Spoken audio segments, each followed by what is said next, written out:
Okay, so last time we looked at a situation where a company wants to undertake a decision that is going to take a lot of time and also is going to involve a lot of money or a lot of investment. So they need to critically evaluate or appraise the project before they decide whether they should go ahead or they should not go ahead.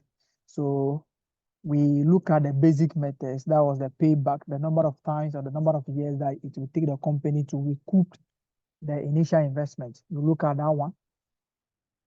Companies can also use that particular method as a tool or as a basis of appraising their capital investments. We also look at the accounting rate of return, where we say that the company will look at if they should go and put that particular amount of money elsewhere, what is the return that they will be getting, and what is the return that the project will be giving to them, the project that they want to undertake. They will compare the two returns and see which of them will be profitable. So we look at the payback period and also the accounting rate of return. So we are going to be continuing with the advanced methods. The advanced method, the only difference is that they take into consideration time value of money. The payback period, it doesn't take into consideration time value of money. We assume that the cash flow is going to have the same value at the time that we are expecting it. Accounting rate of return, we don't use cash flows, we use profits. So they don't take into consideration time value of money. So the advanced ones are taking into consideration time value of money. So if you are saying that at the end of year one, you'll be receiving 20,000. At the end of year two, you'll be receiving 25,000. At the end of year three, you'll be receiving 40,000. When are you taking the decision? You are taking the decision now. So the 20,000 that you are saying that you'll be getting at the end of the year. So if today is 1st January, you are saying that you'll be receiving this amount of money on 31st December of the same year. Okay, you are undertaking the decision today. Assuming I want to receive the 20,000, what would be the value of the 20,000 today? If I want to receive the 20,000, this 20,000, I have to wait for a year before I receive it. Okay, what is the value of the 20,000 today? Okay, let me find the value of the 20,000 today, compare with the amount that I'm going to be spending. Okay, so if you are saying that at the end of the year, you are going to be receiving 20,000, it is possible that at the beginning of the year, the 20,000, the value of the 20,000 will not be the same as the 20,000 at the beginning of the year. Why? Because of time value of money. It is going to take you 12 months before you get 20,000. If you should have the money today, would the 20,000 be the same as the 20,000 you will be receiving at the end of the year? No. So what do? We try to find today's value of the what? Of the 20,000, because we are undertaking the decision today. We can't wait till the end of the year before we decide on what to do. So let's find all the today's value of the cash flows that we are going to be receiving and compare with the amount that we are going to be spending. If the investment is 200,000, you are spending the 200,000 today, and the today's value of the 200,000 is 200,000.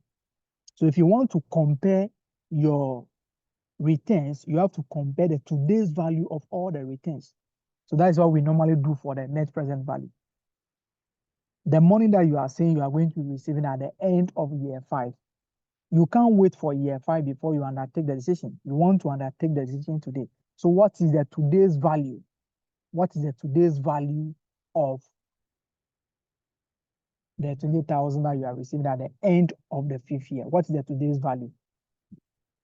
Okay, we assume that inflation, other issues that is going to affect the time value of money or that is going to affect value of money will happen. So today, if it's 20,000, it is likely that the value of 20,000 today will be what? 30,000 at the end of the year because of the inflation that might be happening in the country. So we try to find the today's value of all the money that we are receiving and compare with the amount that we are spending today. That is basically about the net present value. So the net present value, we ask ourselves, the money that we are receiving at the end of the year, if we should receive that money today, what will be the value? The value will not be the same as the money that you'll be receiving at the end of the year. So we discount it and we move on. Okay. What you have to know is that last time I said that we use only relevant cash flows. If you are doing this one, we use only relevant cash flows, and I have spoken about what we call the relevant cash flows. So I won't be doing much on this one. So if you haven't watched the first video, you can go and watch that particular one. We use relevant cash flows. All right. There are certain things that you have to know about the NPV. So we are looking at the net present value. If you know the net present value, you don't have problem with any other advanced methods that we are going to be using. Okay. Under the net present value, we assume that all cash flows,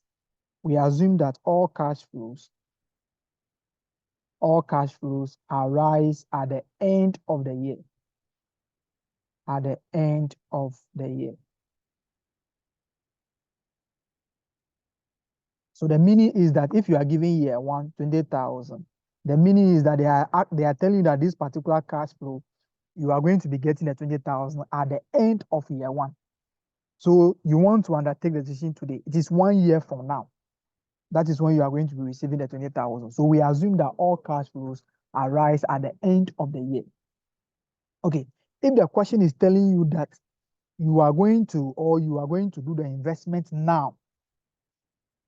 So if they are asking you that the money that you are going to be spending now, since we assume that all cash flows are arising at the end of the year, it means that you can't have any year from now. So we make the now to be year zero. So now will be year zero because the cash flow, before you have one, it should be at the end of the year. Then it is now. It means that the year has not started.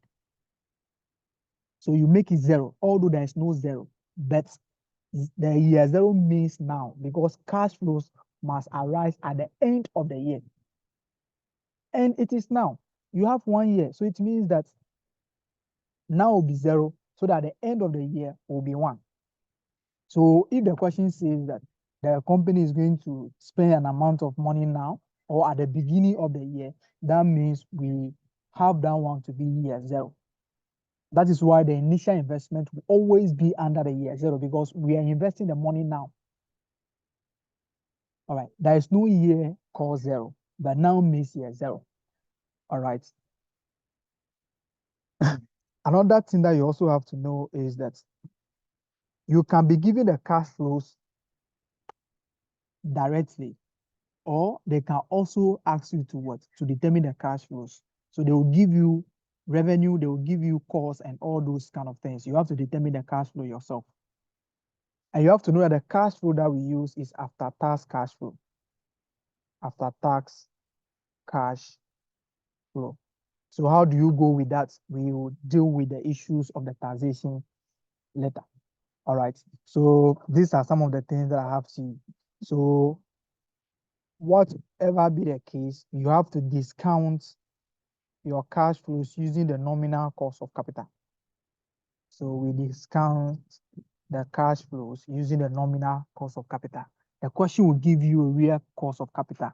The real cost of capital is a cost of capital that is not taking into consideration inflation. Inflation is not adjusted in that particular cost of capital. So it's a cost of capital without inflation.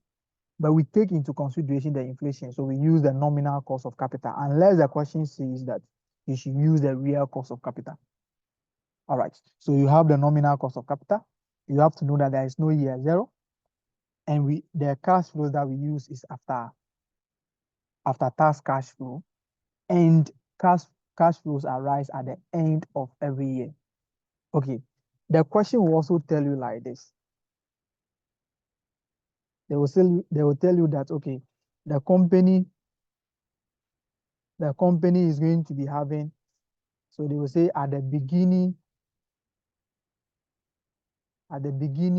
of year one. At the beginning of year one means now. at the beginning of year one means now, which will be year zero. Okay. At the beginning of year two, at the beginning of year two, at the beginning of year two. Okay, so let's assume that we are having January to December. Okay, and this year is 2021. They are saying that the beginning of 2022 in accounting, at the beginning of 2022 is the same as what? In accounting, at the beginning of 2022 is the same as what? The end of 2021. Exactly. So the opening balance for 2022 will be the closing balance for this one. So if the question says that at the beginning of a certain year is the same as what? At the end of the previous year. So they will say the company will be introducing a working capital at the beginning of the second year. It's the same as the working capital will be introduced at the end of year one. So you have to take note of that one too. The beginning of a year is the same as the end of the what? Of the previous year. So the beginning of this particular year is the same as the end of the previous year. So you have to take note of this one too. Okay. What we are going to talk about right now is it will be net present value, internal rate of return, and a discounted payback period without working capital, without taxation, and also without inflation. We try to solve at least 2 questions, then we come back to look at the issues of working capital, inflation, and also the issues of taxation. Then we solve a question, then we know that we are done for today. All right. So if you are using NPV, okay, if you're using NPV, the company will give you the cost of the investment, or they will just tell you initial investment. The initial investment is the same as the amount that you are spending on the project. So they can give you the amount that you are spending on the project. So they can give you the cost as 200,000. Okay. Then the question will give you the cash flows, or they can also name the cash flows as cost savings. Okay, they can, instead of them saying cash flows, they can also say that cost savings, or they can also say cost benefits. That is a reduction in the cost. So that will be a cash inflow. That will be a cash inflow to the company. So they can give you the cash flows like this. So they will give you the years. So they can have year 1, year 2, year 3, year 4, and year 5. So they can give you the cash flow. Okay. So you have your, let's assume that this will be 50,000. This will be 60,000. This will be 55,000. This will be 45,000. And this will be 35,000. Okay. This one, you are not doing payback, the payback period or something. No, you are using what we call NPV. We are taking into consideration time value of money. All things being equal, what 50,000 can buy in Ghana today? Will 50,000 be able to buy the same thing at the end of the year?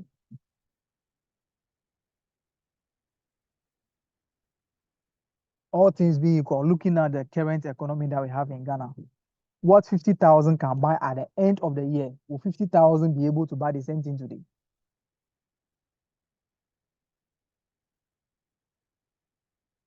Seniors, are you here?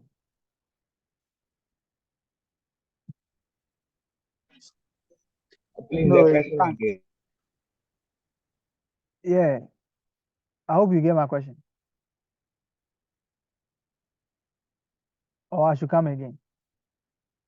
Yes, please come again with the question. You can come again. I'm saying that looking at the current situation that we have in Ghana now, what 50,000 can buy at the end of the year, will 50,000 be able to buy the same thing today? I think it will buy more today than at the end of the year. Because Okay.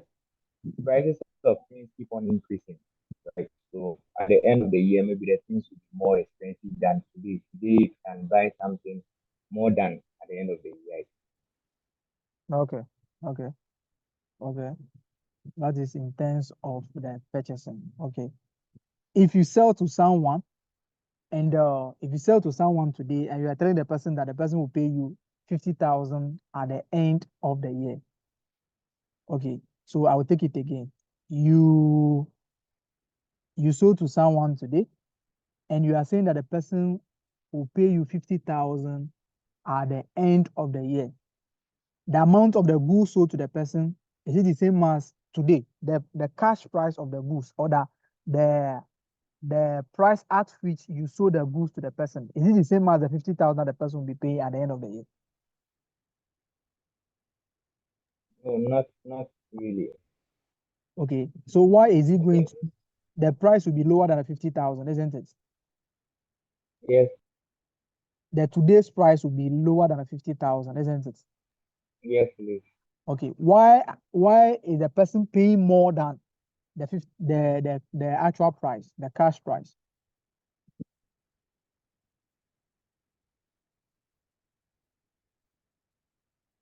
Why is the person paying more than the actual price of the item that you are selling?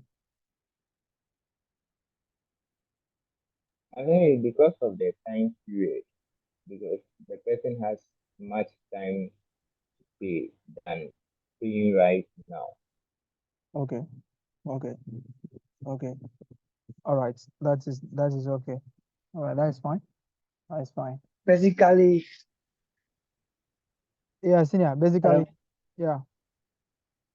basically, it's because of inflation, that's the depreciation of the currency. That's why Okay, okay. That is also another factor. they incorporated that cost into that. Okay, okay, okay. That is fine. That is fine. That is fine. Okay, that is one of the reason, the inflation, and also like that I have sold to you, I have to replace the stock. But since you are having the money, it means I have to go somewhere else to get the money and replace the stock. And those people will charge me interest. So since you are the one who is what holding the money, you have to pay for the interest. So I have to factor in that particular issue too. So the question will always give you the cost of capital of the company. The cost of capital of the company. So if the cost of capital of the company is 10%, it means that if I should take the today's value of the amount that I've sold to you and I put it somewhere at the end of the year, it will give me interest of what? 10%. So it means that the 50,000 over here is including the cash price plus the interest elements. So what is the cash price, which we call the what? The present value. So you just use your cost of capital to present value all the cash flows that will be given to you.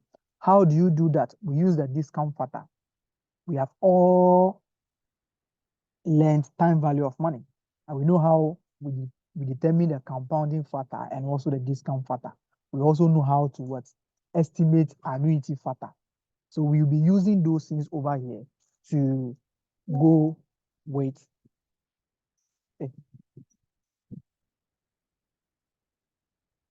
We'll be using those principles over here to deal with the investment appraisal. So the question will give you the cost of capital. So they are saying that the cost of capital or the discount rate or the return on capital. They can say all of these things, or they can say the yield on capital, the return on capital, the cost of capital, the discount rate, any of them, they are all the same thing. Okay, so they can give the cost of capital of the company to be 10%. Okay, so if you are using yearly discount factor, you want to find a discount factor, which is yearly, it is calculated as 1 over 1 plus r exponent n. Okay, someone can also calculate this as 1 plus r exponent negative n. Okay, but if you're looking at annuity, annuity is the company will be receiving a constant cash flow or equal cash flow for each year, or I don't know how it will be done. It can be done quarterly, it can be done semi-annually, it can be done monthly, or I don't know. But you are going to be receiving what? Equal amounts at the end of a given period. So if the cash flow is equal, we call it annuity because you are receiving equal amount or a series of equal sum at the end of a particular period. So we use the annuity factor, which is as 1 minus into bracket 1 plus r exponent negative n, all divided by r. The r is the discount rate or the cost of capital, and the n is the number of years. So if you come to the question that we have over here, or the example that we have over here, first of all, let's look at the decision under the NPV. When should a company go ahead with the project? Okay, if you are spending 200,000 now, okay, and they are telling you that, okay, the present value of all the cash flow that you'll be receiving from this particular investment, okay, the today's value of all the money that will be coming from the investment is 205,000. Will you go ahead with the project?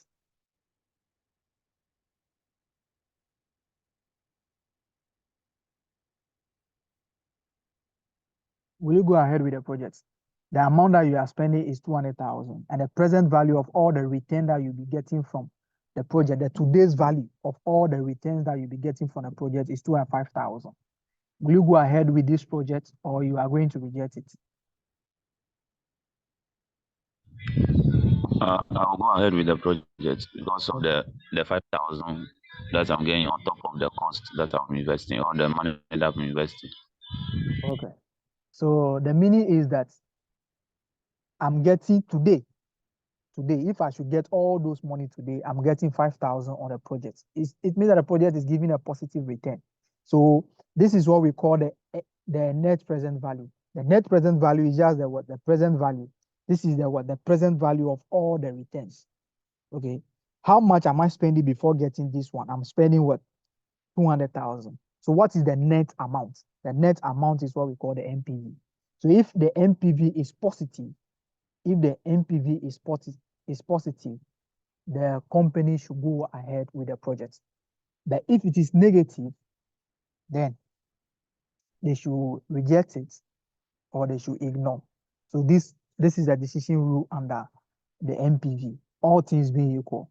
In the exam, if the NPV is positive, they should go ahead. The advisor, they should go ahead with the what? With the project, or they should accept it. But if it is negative, they should reject it.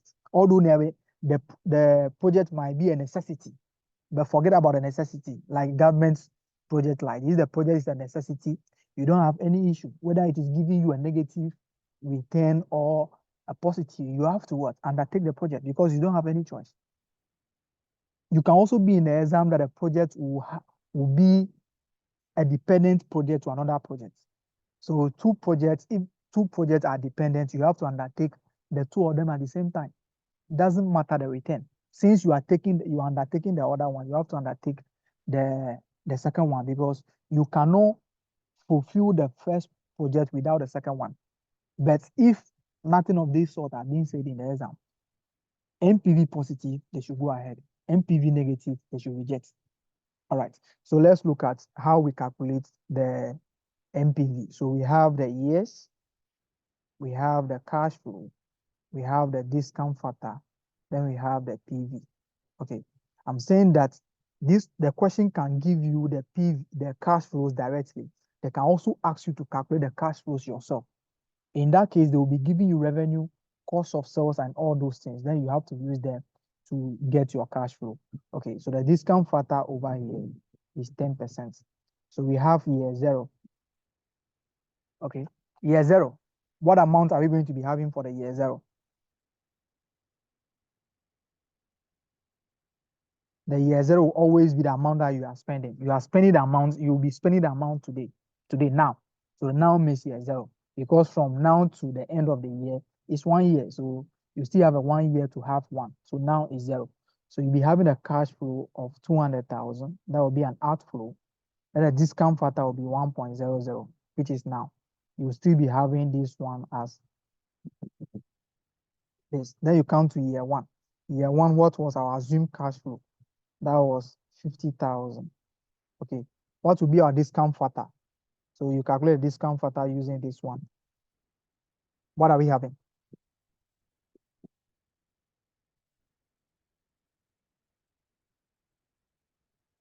What are we having as a discount factor? 0.90. Okay. 90 what? 909. Okay. 909. It should always be to 3 decimal places. Okay. So year 2, what is the cash flow? What is the assumed cash flow? We have 60,000. The discount factor will be what? 0.826. Okay, 0.826. Okay, year 3 will give us what? 0.751. 0.751.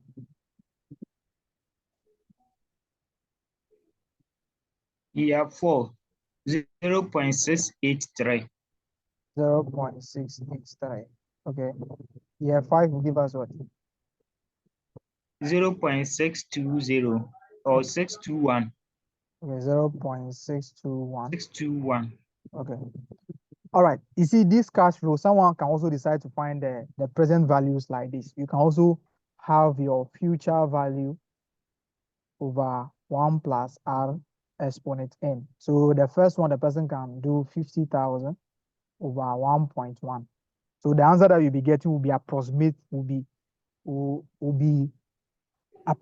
the same as someone who will be using what? The 0.09. But just that you will be using all the discount factor without approximating before you get the same answer. There is no problem with that, but they do accept what? This particular one, which is 3 decimal places. So let's get the present values one by one.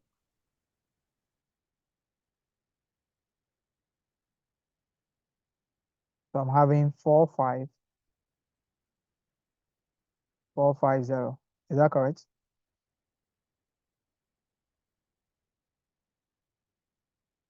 Can someone confirm that?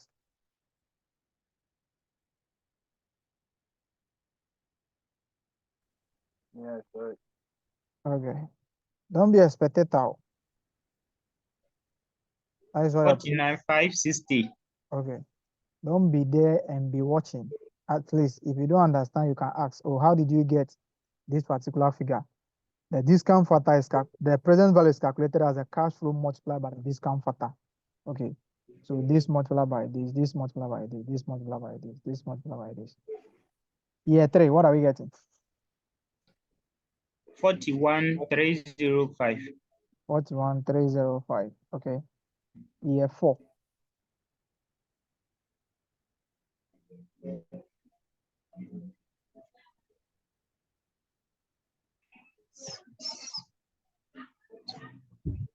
Year 4 is 30735.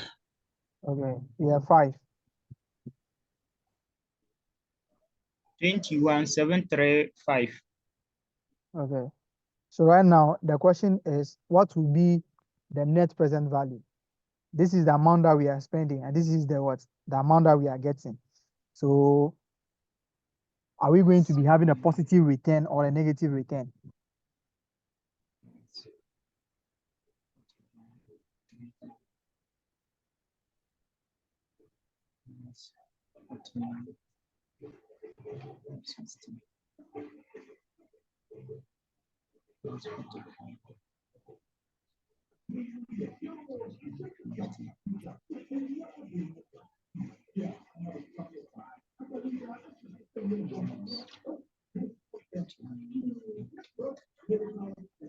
I had negative. You are negative what? 11,215. Okay, someone should confirm that. Yes, please. It's positive. Negative 11,000. Okay, so negative 11 what? 11,215. Okay, so you can see that the investment is higher than the return that we are getting, isn't it? Yes. Yes, please. So they should do what? They should reject the project, isn't it? Yes. Yes, Okay. All right. So this is basically about the NPV without taxation, without anything. But I say that they can also give you, they will not give you the cash flow like this. They will not give you these figures.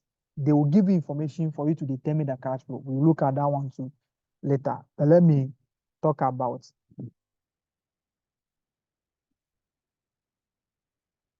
it's 10%. All right. Okay, so let me talk about the internal rate of return. Okay,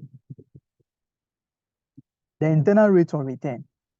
Okay, the internal rate of return is just this one. We are trying to use the rates. We don't want to look at the cash flows. We just want to look at the rates. So what we do now is, what is the cost of capital that we are using to appraise the project? It is 10%. Okay. The question now is, what cost of capital is going to give us what? A zero profit? Or what cost of capital is going to give us, or is going to make the project break even? Project break even means that the total revenue will be equal to the total cost. So what rate, if we use it to discount the cash flows, it will be what? All the cash flows will be the same as the initial cost that we are spending. Okay, if that particular rate is 8%, if the rate that will give us, or that will make the project break even, so the internal rate of return is also called the break even rate. Okay, so it's also called a break-even rate. All right. The question is, if the internal rate of return is 8% and our cost of capital now is 10%, the meaning is that we can't go ahead with the project. Why? Because if the discount factor is high, it will give you what? A lower cash flow. So if the discount factor is high, the cash flows will be low. But if the discount factor is low, the cash flows will be what? Will be higher. So the meaning is that if we are using 8%, 8% is the rate that is making the project to break even. Then if you're using 10%, the 10% will give you a cash flow that will be lower than the cash flows that the 8% is giving to you. So it means that the project will result in a loss. The project will give you a negative return. So don't go ahead, because the discount factor, the higher one, will give you a lower cash flow. And a lower rate will give you a higher cash flow. So if you are having a lower rate for the project to break even, it means that you are going to be having, if you go ahead with the project, you will be having a negative what? NPV. So don't go ahead with the project. But if the internal rate of return is 15% and our cost of capital is 10%, so it means that before our total cash flow, our present value of the total cash flow can be the same as the total cost, we are using 15%. If you're using 15%, 15% will be giving you a lower cash rate as compared to what? The 10%. So the 10% will be giving you a higher cash flow. So if 15% is the rate that is making the project to break even, it means that if you use 10%, you are going to be getting a positive what? NPV. So go ahead with the project. So for the internal rate of return, we just want to, okay, what should have been we don't want to make profit on the project. Let's assume that we don't want to make profit on the project. So what rate is going to make us not to make profit or loss on the project? If that particular rate is higher than our discount factor that we are using, it means that a project will result in a positive NPV. But if that particular rate is lower than our current cost of capital, then it means that the project will result in what? A negative NPV. Therefore, don't go ahead with the project. So we use the rate to what? To determine whether we should go ahead with the project or not. How do we do that? We do something that we call we do guessing method. Okay. So what we do is we basically do what we call the guessing method. Before you can find the internal rate of return, you need two rates and two cash flows. The cash flows, one should be negative and one should be positive. Okay, so the internal rate of return is calculated as the lower rate, okay, plus the NPV of the lower rate. So let me just use A and B. Okay, A over here means that the lowest rate. So the NPV of the A, okay, which will always be the positive NPV, divided by the NPV, which is a positive, the NPV of the A minus what? The NPV of B. The B will always be negative, so that this place will be addition. Okay, this place will be addition, but since you are writing it, this will be minus times the highest discount factor minus the lowest discount factor. So how do we find the NPV or the lowest rate? So you use two guess rates. Okay, I'll always advise that if the question will give you the cost of capital, so try the first rate should be the cost of capital of the company. So use the cost of capital of the company. So if it is 10%, and this is now giving you a positive NPV, okay. So if a rate is giving you a positive NPV, if you want to get negative, increase the rate. The high rate will give you a low NPV or a low cash flow. So if the rate is high, the cash flows will be what? Will be low, or the present value of the cash flows will be low. But if the rate is low, the present value of the cash flows will be high. So if you are using 10% and it's giving you positive, then it means that increase the rate by a rational margin.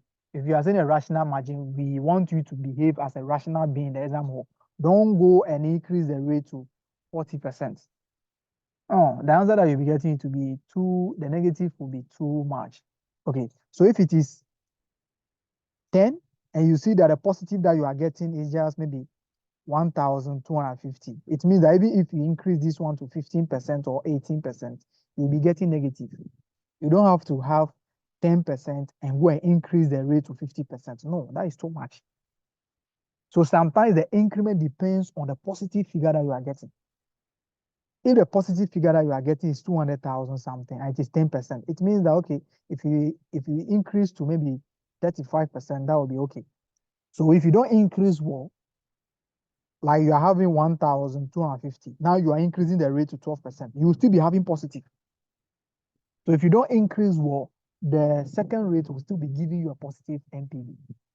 So if it is 10% and the NPV, which is positive that you are getting, is not that much, you can increase to maybe 18 or 20. That is fine. So you have to be rational in the increment. If not, you'll still be getting positive and you'll be frustrated because you are working under time. So if you don't increase very well, you will be frustrated in the exam hall. But if this particular rate is giving you negative, then it means that you have to reduce it. So if you use a rate and the rate gives you a positive NPV, increase it. But if that particular rate gives you a negative NPV, then reduce it. That is how it works. So you have to find the NPV using two rates. One of the rates will give you negative and one of the rates will give you a positive. Those are the things that you use to find your internal rate of return. Okay, another thing that we are going to look at is what we call the discounted payback period. Discounted payback period. Okay, so we said that one of the disadvantages of the basic payback period is that it doesn't take into consideration time value of money. So a discounted payback period is there to to address that particular advantage of the basic payback period. So this one, what we do is that we are going to calculate the payback period, all right, like the way we calculate the normal payback period. Okay, but what we do is that we use discounted cash flows. So these are the cash flows that we are going to be using. But if it should be the normal basic one, we have this as the balance, then we subtract 50, we subtract 60, we subtract 55, we subtract 45, we subtract 35. But if you are doing the discounted payback, we use the discounted cash flows. So you have this as the balance, you subtract this, you subtract this, you subtract this, you subtract this, and you subtract this. You still calculate your payback period like the way we do it under the normal one. So it will be the PRA, the year prior to the payback, and then the cash flow, the balance on the cash flow for the project to pay back, and then the total cash flow for the year in which the project pays back. You multiply by 12 months or something, or maybe 365 days. It depends on how you want to calculate it. If you're calculating it on monthly basis, you multiply by 12. If you're calculating on yearly basis, you multiply by 1. Daily basis, you multiply by 365. Weekly basis, you multiply by 52, and you get your weeks. Okay, but this will always be a year. Okay, So that's how we go about it. So let's pick a question.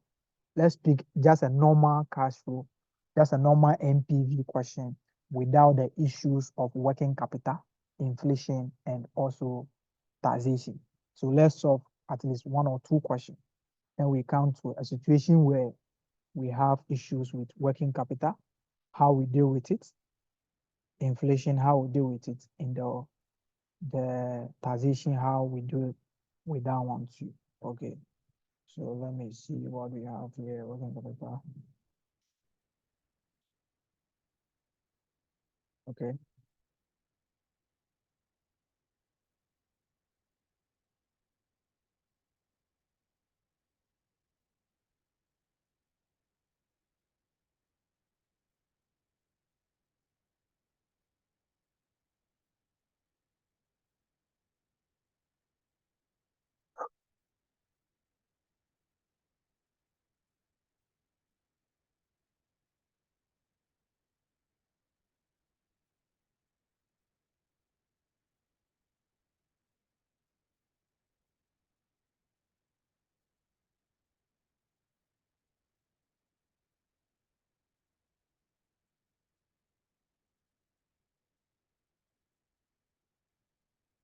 Okay, let's use let's use this question. Let's use the 30. Who is reading for us?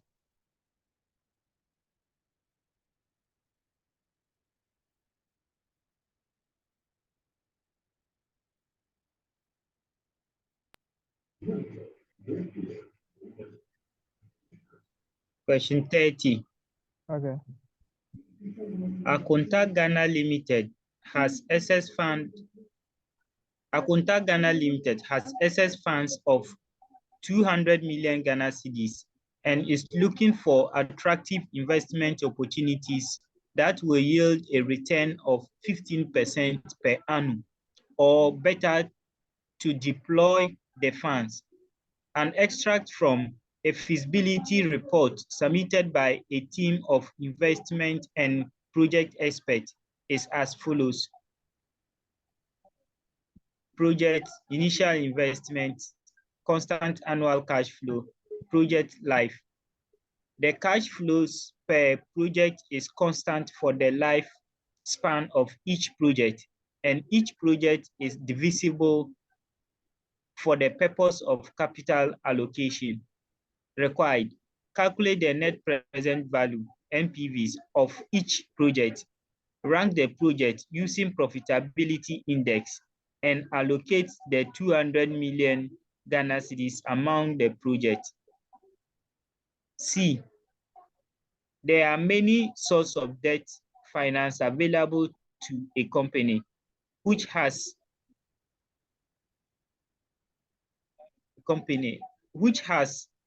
viable and profitable investment opportunities to utilize the funds. It is, however, very important for the finance manager to do a thorough work before deciding the type and source of debt finance to tap into.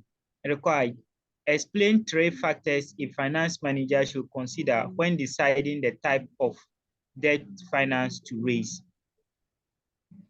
All right, thank you, Senior. Thank you, Senior. So this is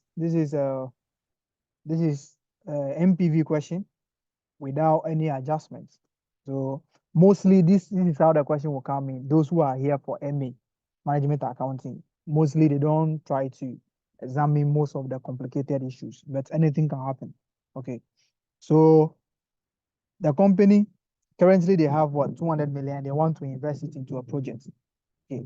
The project that they want to undertake is capital projects. So they have to appraise the projects one by one to see which of them they should undertake. They are going to use all the 200 million for the project. So they will be undertaking more than one project. But if you have more than one project and you have money, but the money cannot undertake all of them, we use the principle of profitability index to determine which project should undertake first and which project should not be undertaken. So I haven't spoken about the profitability index, but I will talk about that one if we are solving this question. What is the cost of capital here? What is the discount factor, or what is the cost of capital here?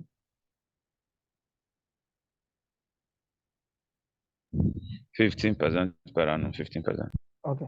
So the cost of capital is the 15%, is the return on the investment. So any amount of money that they are spending for something else, the return should be 15%, which is the same as the cost of capital. Okay. That is the return that they are expecting, and that is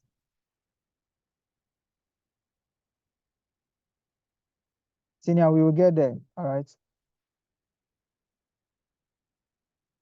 So that is it.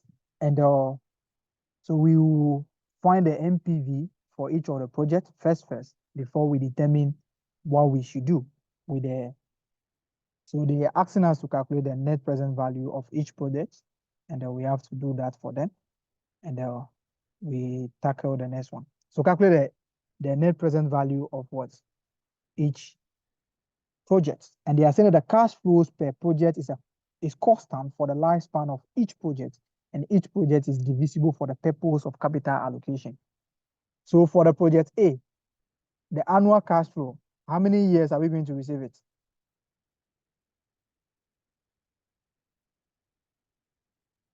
How 4 many? years.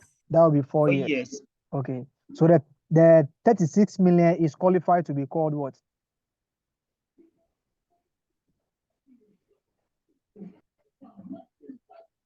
The 36 million is what? Is what? Is it annual cash flow? It's annuity. Okay. So the 36 million is an annuity because it's a constant amount that you'll be receiving every year. So let's look at the project A. Okay, so the project A, you will just calculate the project A. Then we have the years. We have the cash flow. We have the discount factor, which is 15%.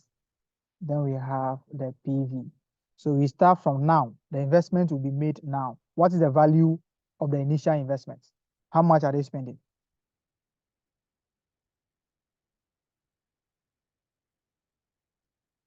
Is that 80 million?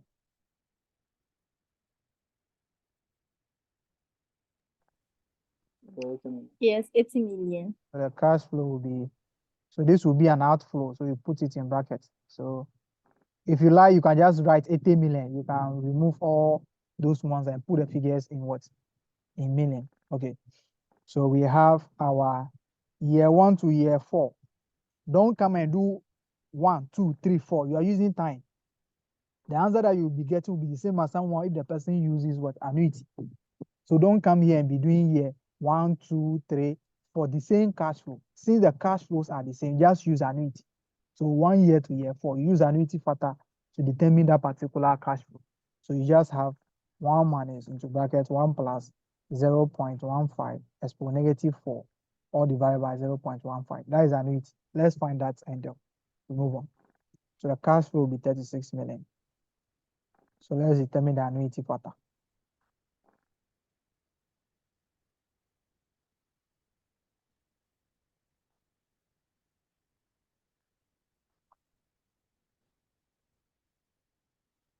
What is the annuity factor? 2.855. 2.855. So what will be the present value multiplied by the 36 million? What are you getting?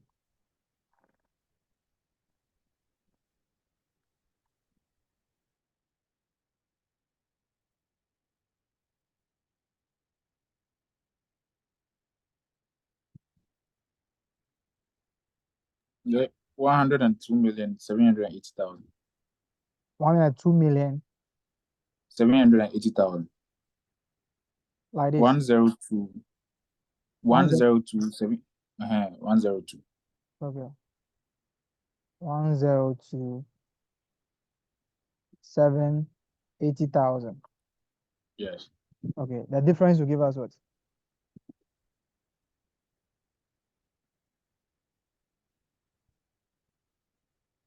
$22,780. Okay, 22,780. Okay, so let's count to project B. Project B. Okay, the initial investment is how much? 40 million.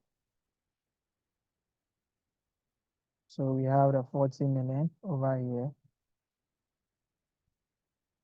The cash flow will be 1.00. And we still have the 40 million here.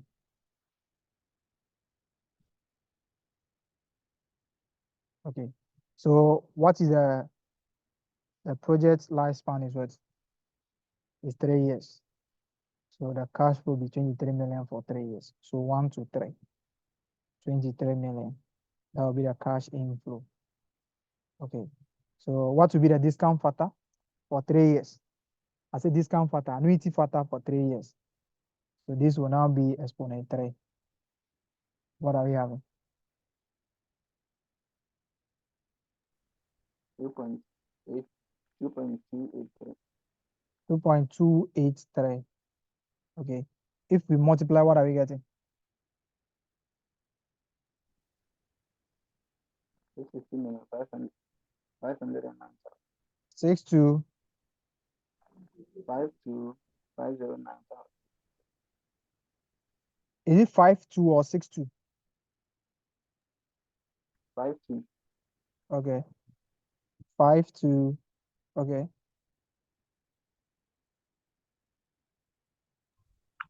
52509,000.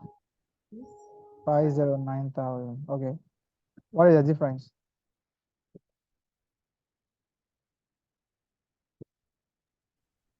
So 509. 12509,000. Okay, let's count to project C. So that's how you do it for all the projects. Don't go and do 1, 2, 3, 4. No, you'll be wasting time. Okay.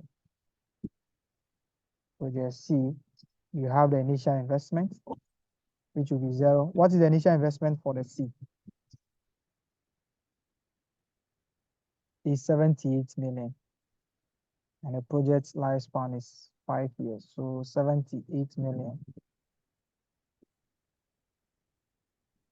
Then we have 1.00, 78 million. Okay, then you have 1 to 5. The cash flows will be received for 5 years, and that will be 30 million. So find the annuity for 5 years, 15%. So we are having 50 million. 50 million. 3.352. 3.352. Mm. Okay. So the present value will give us what?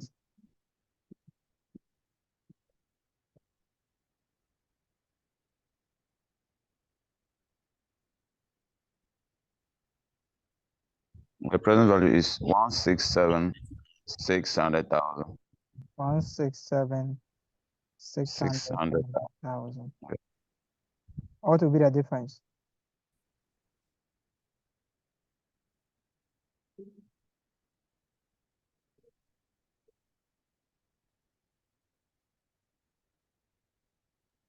Is that 78 million or Yeah, 7? 78 million.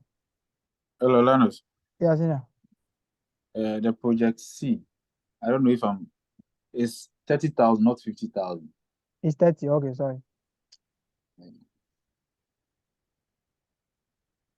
Let me put it again. Okay, so we have the initial is 78,000. 78 million. Okay. So we have 1.00. Then we have 78 million.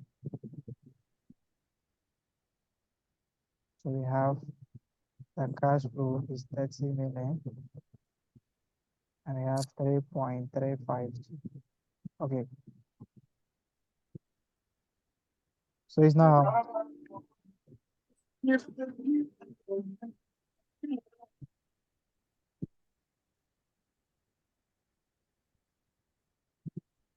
It's 100, 500. Okay. 10056. 500. 100, 560. Okay. So Yeah. what will be the difference? Getting 22, 560. 22,560. Okay. So that will be the NPV. Okay. Let's come to project D. Project D, the initial investment is how much? 40,000. 40 million, sorry. Okay. 40 million. So 0, 40 million. This will also be 1.00 because it's now. Now is 1.00. So we have 40 million. So that would be 1 to how many years? Is how many years? 4 years. Okay, 1 to 4. And the cash flow is what? 20 million. Okay. So what will be the discount factor for 4 years? We have that already. So you don't have to press your calculator. It's the first thing. 855. So 2.855. Okay, what are we getting?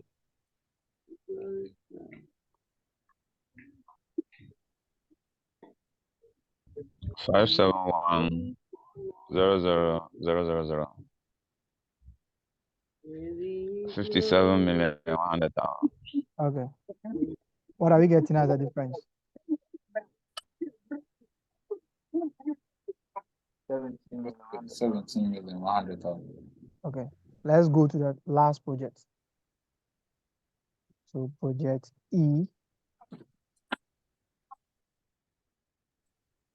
Project E, we'll be having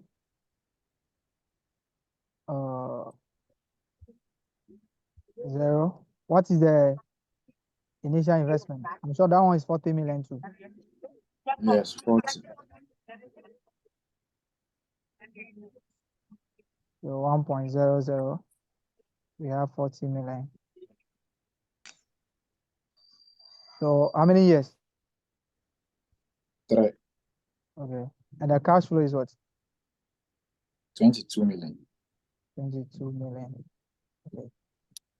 We already have 3 years annuity factor, isn't it? So that is 2.283. So 2.283. What are we having? 50,226. 50. 266. 226. 26,000. Yes. Okay. What are we having? We had 10 twos. Wait, sorry, wait. 10 to 6,000. Okay. All right. So this is just the first requirement that they are asking you to find the NPV of the project.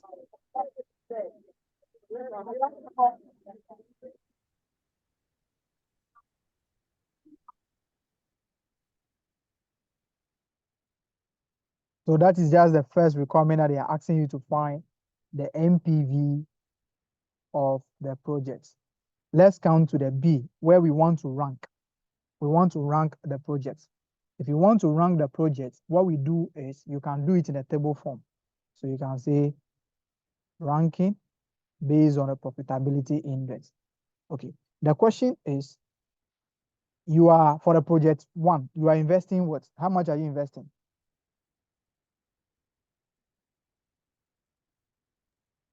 80 million. 80 million. 80 million. And what is the return that you are getting? What is the total return that you are getting without considering the cost? 150 million. Okay, you are getting 1 and 2 million something, isn't it? Yeah. Okay. The question is, how many times can the return pay for the initial investment? How many times? How many times can One. you recoup your? There will be some decimal on it, isn't it? Yeah. Okay, so the profitability index is calculated as we are just looking for the number of times that we can recoup our initial investment from the what? The cash flows, the present value of the cash flows. So it is the present value over the initial investment, or if you are using NPV, it will be NPV over the initial investment, but you add 1 to it. The 1 over here is because you have subtracted the initial investment from the present value. So you have reduced the NPV, the top, by 1 already. It means that you have subtracted all the amount from this one before you are having the NPV. So we add 1 back. So if you are giving the NPV, you just do your NPV over the initial investment plus 1. Or you can just still leave it like that because you'll be adding 1 to all of them. So since you don't want to add a 1, you can just leave it like that. The answer that you'll be getting will be the same as if you are adding the 1. The ranking will still be the same as if you're adding the 1. So we come to the ranking. So we have the project here. So we have the profitability index here. Then we have the position or the ranking here. So you can do it one by one and you get it and rank it over here. So let's come to project A. So we are having the 1 and 2. So we have 12780,000 divided by 80 million. So you get the profitability index. Okay. So let's get the profitability index and put it here.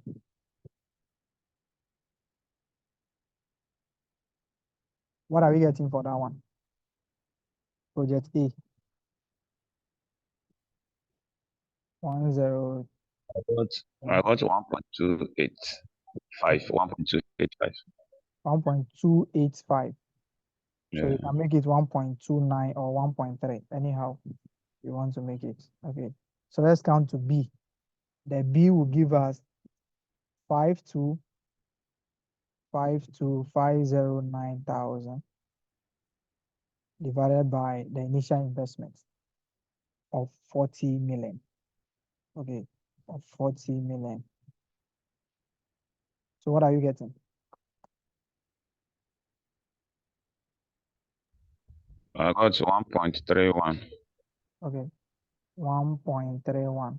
Okay, let's come to project C. Project C, the NPV is 100,560,000 divided by 78 million. What are we getting?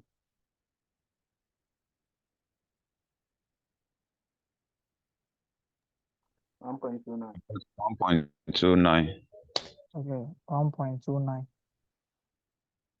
Okay, so what will happen is, because we're having 1.292, let's make this one to be 1.285.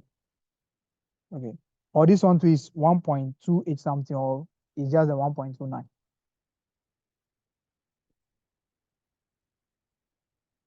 The C, is it 1.29 or you round it? No, I It's rounded it. 1.289. It's 1.2. 1.289. Okay, let's Yes. make it Yeah. 1.289. Okay. Then the B2, we have to make Okay, it 3 to 3. Okay, so the B is I'm coming. 1.3. Let me calculate it. 1.31213. Okay, so let's come to the D. The D will give us the D will give us 100,000 divided by 40 million. So which one are we getting? What are we getting for that one?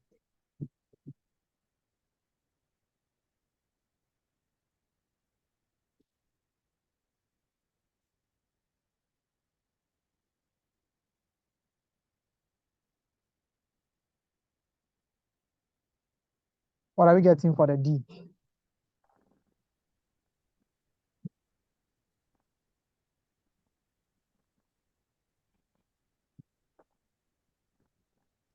$1.428. Okay. The E. 1.256. 1.2. 56. Okay. 1.256. Okay. Let's now count. Which of them is having the highest profitability index?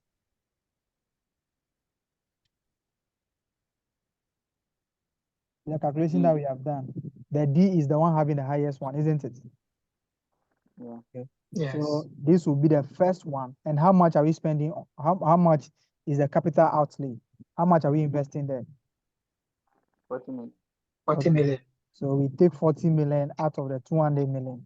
So it will be remaining with 160 million. So 160 million will also be shared among the rest of the project based on their profitability index. Which project will be the second one? B for ball. Okay. And the investment is 40 million too, isn't it? Okay. So the remaining balance will now be 120 million. Yeah. Okay. Which one will go for the next one will be what? Project C, 1.289. Okay. And that will give us 78 million. Okay. What will be the balance left? After spending 78 million, what will now be the balance? You will left with 42 million. Okay. 42 million. So what is the next project? Project A, What? 1.285. Okay. But the total amount is what?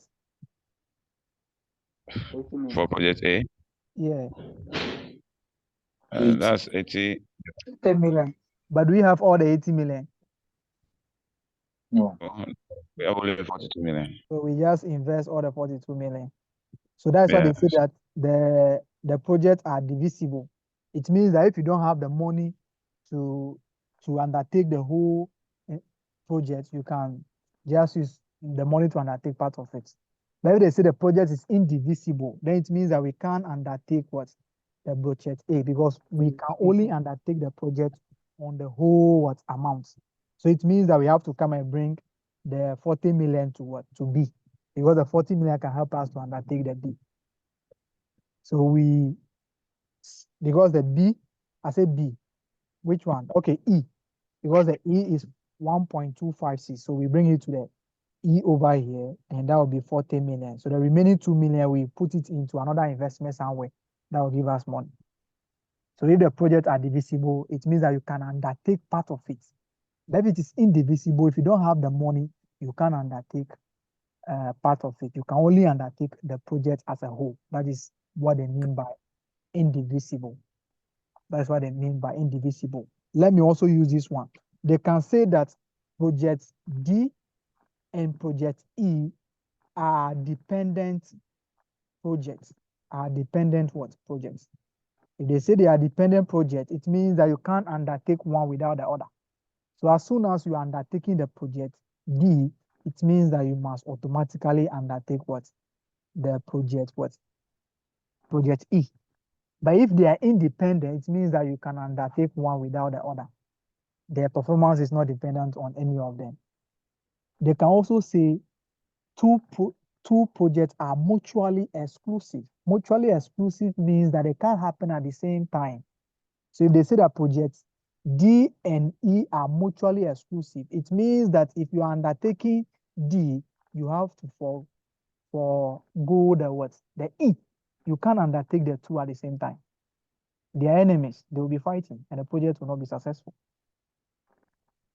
And they can also say two projects are mutually independent. It means that you can undertake them at the same time, and it will be separately. So you have to take note of that. Maybe we might not have the time to solve a question where they will be asking you those things. Indivisible, divisible, mutually exclusive, mutually independent, mutually dependent project, and those kind of things. Okay, so this is basically how we go about the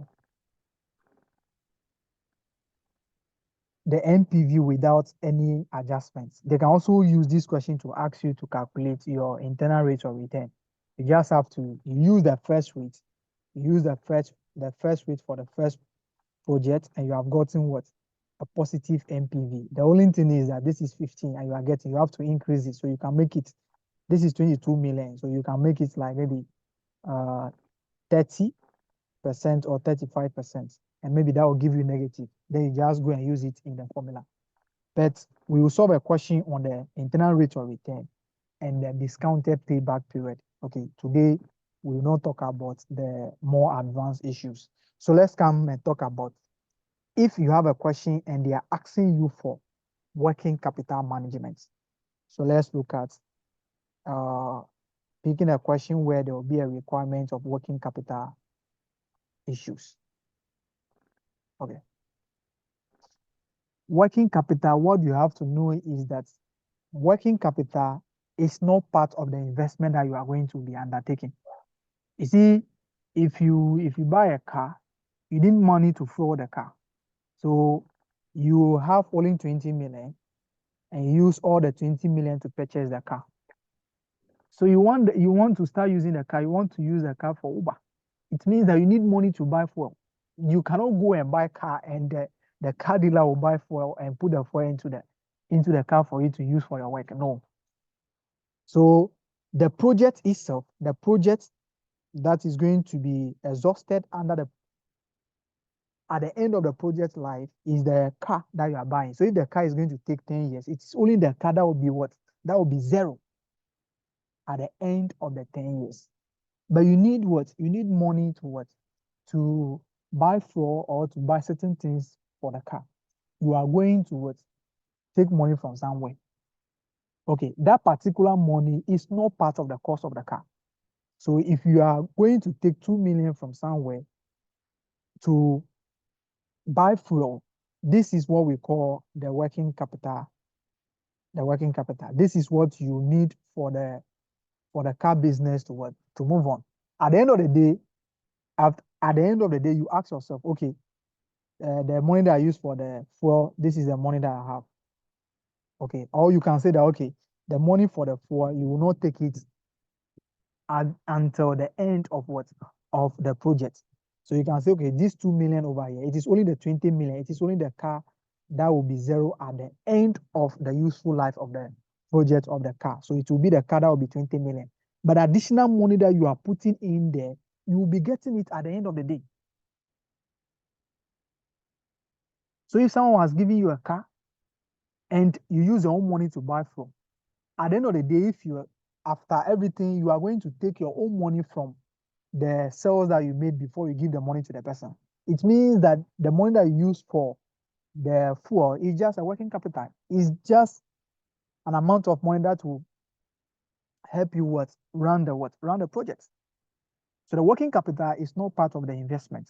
So the working capital will be recouped at the end of the project life. The assumption is that we might need the same amount of money, or we might need that amount to buy fuel for the car every year. So what will happen is that if you put the 2 million over there, at the end of year one, we still have the 2 million to buy the fuel for the next year. So it will be the project life that you are going to take the money back. So the working capital is not part of the investment. It will be recouped at the end of the project life. How are they going to be telling you about the working capital requirements? There are so many ways that they are going to be telling you about the working capital requirements. Okay. They can tell you that the working capital will be introduced at the beginning of the project. If they are saying that the working capital will be introduced at the beginning of the project, which year is that? Is it year 1, year 2, year 3, or which year? At the beginning is what? Year 0, isn't it? Zero. So that is now. That will be 0. They can also say the working capital will be introduced in year 2. If it is in year 2, we assume that will be at the end of year 2. So if nothing is being said about maybe at the beginning of year 2 or at the end of year 2, they just say year 2. You assume that it will be at the end of the year. They can also say the working capital will be introduced at the beginning of year 2. At the beginning of year 2 means what? At the end of End year of one. At the end of year 1. Okay. So the working capital, the amount that you are putting there will be the same amount every year. So if the working capital is 2 million, it means that every year you'll be taking the 2 million, you'll be using the 2 million. So as soon as you put the working capital management or the working capital into the company, there will not be any additional working capital over the project life. So if you are making the 2 million in year 1, there won't be any additional cash flow or cash inflow from the working capital. You have to know that working capital will be a cash outflow. It's an investment that you are making. There's money that you are putting there. So it's a money that is going out from the company. Okay. The question can be asking you for additional working capital. They will say 2 million will be 2 million will be introduced at the beginning of the project. So you come to year 0 and put this over here. The question will say that additional working capital will be needed in year 1. That will be 3 million. So it means that the total working capital requirement in year 1 is 3 million. But how much did you put in the project for working capital? At the beginning, how much was there? At the beginning, how much did you put into the project, working capital? At the beginning of the project, it was 2 million. Okay. They are now saying that in year 1, it's supposed 2 million. to be, okay. They are now saying that in year 1, it's supposed to be 3 million. How much do you need to make it 3 million? You already have 2 million, which will be taken throughout the project life. And they are saying that in year 1, it's supposed to be 3 million. How much do you need? 1 million. Okay, so if you have your year 0 like this, you have year 1. So you have year 0, year 1. The working capital will be 2 million here. And then you come here to be 1 million. Why 1 million? Because these 2 million will be taken throughout the project. Will be taken throughout the project. It will be at the end of the project that you are going to take it. So it will be taken throughout the project. So year 1, year 0 will be 2 million. Year 1, the 2 million will still be there because we'll be sending it what? Forward. It will be done like maybe balance dot forward or something, but it will be taken throughout the project. So if you are using 2 million to buy the car today, it means that at the end of today, you will still get a 2 million, but the 2 million you will send it to what? The next day. So you'll be using the 2 million to buy car for the time that you want to use the car. So the 2 million will be taken throughout. It will just be 2 million that you are going to use, and that 2 million you'll be using to buy the car. You'll be using to buy the fuel for the car for the time that you want to use the car. You only put the 2 million there, and at the end of the day, you get the 2 million, you will still use it. It's just the 2 million that you put into the company at the first day, the same 2 million that you are using up to now. So it will be taken throughout the project. But the question will be saying that there is a additional, or the working capital in year 1 now is 3 million. We already have 2 million. We need additional 1 million. In year 2, the question can say that the working capital will now be 4 million. We add additional 1 million because we have 2 million in year 1. We have added another 1 million, and we need to add another 1 million to give us what? 4 million. In year 3, they can now say that the working capital is now expected to be 3 million. So you have 4 million. So you now make this one to be a cash inflow. It means that the working capital has reduced. Okay. So at the end of the project, which will be year 4, then you now recoup your 3 million working capital. So that is how the question will be telling you. They can even ask you to estimate the working capital based on the revenue. They will give you the percentage of the revenue that will be representing the working capital. The only thing that we do is that working capital is seen as a provision. So we only treat the increment. So if you are putting 2 million in year 1, every year will be 2 million. Every year will be 2 million. Every year will be 2 million. If there's no additional requirement, there will not be any issue of working capital again. But if you have 2 million and they are now saying that the next year is supposed to be 3 million, it means that you have under provided by 1 million. Bring the 1 million. If they say that the next one will be 4 million, or there is no additional working capital requirement over here, this will be dash. Because in year 2, you are not bringing any additional cash in form of what? Working capital. So at the end of the project, you just recoup all the 3 million as what? As inflow. That's how the working capital issue will be examined. Sometimes they will not give you the working capital figure, but they can give you the working capital items. In financial accounting, financial reporting, what are the working capital items? Okay, we did working capital management. What are the items that we see are working capital items? What are the items that we looked at the time that we are doing the working capital management? Yes, what were the items? Okay, we have inventory. Okay, what again? We have receivables. Okay, they will give you receivables. Then they will give you cash. Okay, then they can give you payables, and they can also give you bank overdrafts. So what you have to do is that you have to use these items to determine the working capital yourself. So sometimes the question will not give you the working capital, but they will give you the working capital items for you to determine your working capital. That's how they will go about it.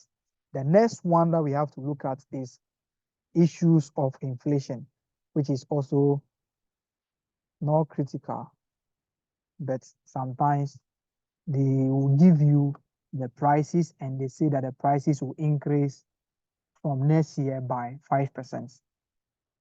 Okay. What are the things that you have to know about this? There are 2 types of inflation. Okay. So we have what we call the cost of capital.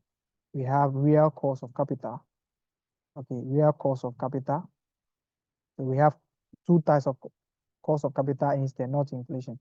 Okay. But the inflation in itself is also 2 types. We have the demand pull and the cost pull. Okay, or the cost push and the demand. Okay. So, and we also have the nominal cost of capital. Okay.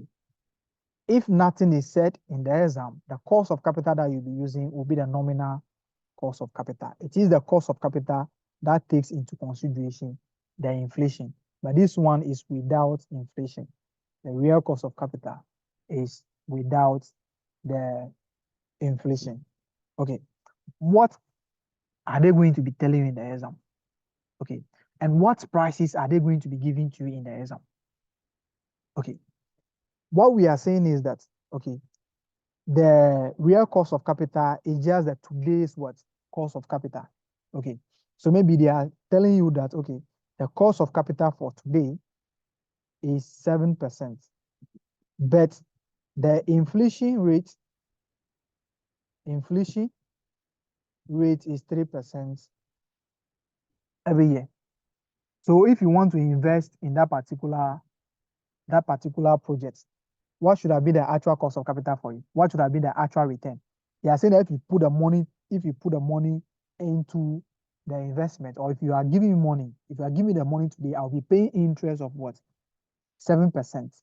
That is the today's interest rate. But they are saying that this particular interest rate is subject to what? 3% increase annually. At what rate will you be giving the money to me as an interest rate? Is it going to be 7% or it will be a different rate? So it's going to be 10%. It's going to be what? 10%. Okay. So this 10% has taken into consideration the inflation rate, and this is what we call the nominal cost of capital. This is what we call the nominal cost of capital. So I'm giving you money without inflation is 7%. But with inflation, it means that if you are paying a 7%, what I want to do, I can't do it.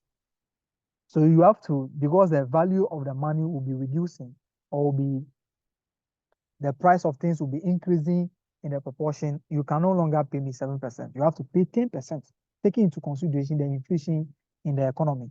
So the nominal cost of capital always takes into consideration the inflation. Okay. sometimes they will give you the real cost of capital and they will give you the general inflation rate. How do you determine the nominal cost of capital? We use what we call the Fisher's what? We use what we call the Fisher's formula. Okay. The Fisher's formula, which is given as 1 plus the I is the nominal rate, is equal to 1 plus the H and multiplied by 1 plus the R. So I is the nominal rate, the H is the inflation rate, and the R is the real rate. So sometimes they will give you the general inflation rate and they also give you the real cost of capital. But they will now be asking you to calculate your net present value in nominal terms. It means that you have to know your nominal cost of capital. So what do? You have to find the nominal rate. And finding the nominal rate, we use what we call the Fisher's what formula.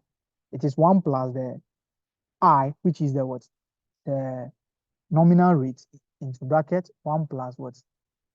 The inflation rate, which is the general inflation rate, multiplied by 1 plus that one. So what you do is that you just make your I the subject. That's all. Make your I the subject. That is a small mathematics. You have to know that the cost of capital that we use is after tax cost of capital. Because the cash flows that we are going to be using will be after tax cash flow. So you have to use after tax cost of capital. But when the question says that you should use pre-tax cash flow, then you have to use pre-tax cost of capital. Okay, we have two types of inflation. We have specific inflation and we also have what we call the general inflation. Okay, so the specific inflation will be affecting what? Individual items. So they will give you the revenue inflation rates. They will give you the operating expenses or the variable cost inflation rate. So they will give you the variable cost inflation rate. They can also give you maybe even the demand inflation rate, or they can give you the variable cost and they can also give you the fixed cost inflation rate. Whenever you are given a specific inflation, the nominal cost of capital does not take into consideration the specific inflation rate. It only takes into consideration the general inflation rate. So if you are giving specific inflation rate for each of the items, you have to what? Inflate them. You have to increase them by the rate given to you before you do your calculation. So the question will be giving you the inflation rate for revenue, the inflation rate for variable cost, the inflation rate for fixed cost, the inflation rate for the demand itself. You have to calculate their individual inflation. You have to calculate their individual items. But whenever you are giving general inflation and the question didn't say that each of the items is going to increase by that particular general inflation rate, you ignore the inflation. Okay, so I will take that one again. They can give you a specific inflation rate for each of the items. Revenue will come with a different one. Variable cost will come with a different one.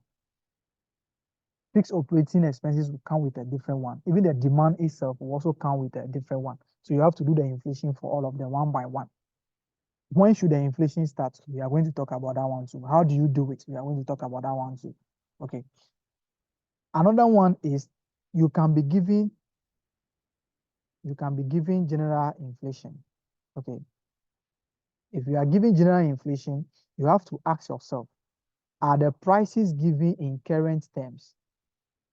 Are the prices given in current terms? Are the prices given in current terms? Okay. If the prices are given in current terms, are they asking you to calculate the NPV using nominal cost of capital or doing it in nominal terms or in real terms? If it is in nominal terms, then you have to use the general inflation rate to inflate your revenue, your variable cost, your operating expenses and all those issues. So they can still give you the general inflation, and they will tell you that, okay, the prices are given in current terms, and it is expected that the individual items are going to increase in the proportion of the general inflation. So you have to still inflate. But sometimes they will just tell you that, okay, the prices are in current terms. So the revenue is expected, or the selling price is expected to increase by this. So you do the inflation for that one. The variable cost is this one. But sometimes they can give you a general inflation rate, and they will tell you that the prices are given in current terms, and all the prices are expected to increase by this particular rate, 5%. Then use the 5% to still what? Inflate them. But you can be given a general inflation rate, and they won't tell you that the prices are going to increase that by that particular rate. You don't have to do anything. Unless the question says that they are going to increase by that particular rate.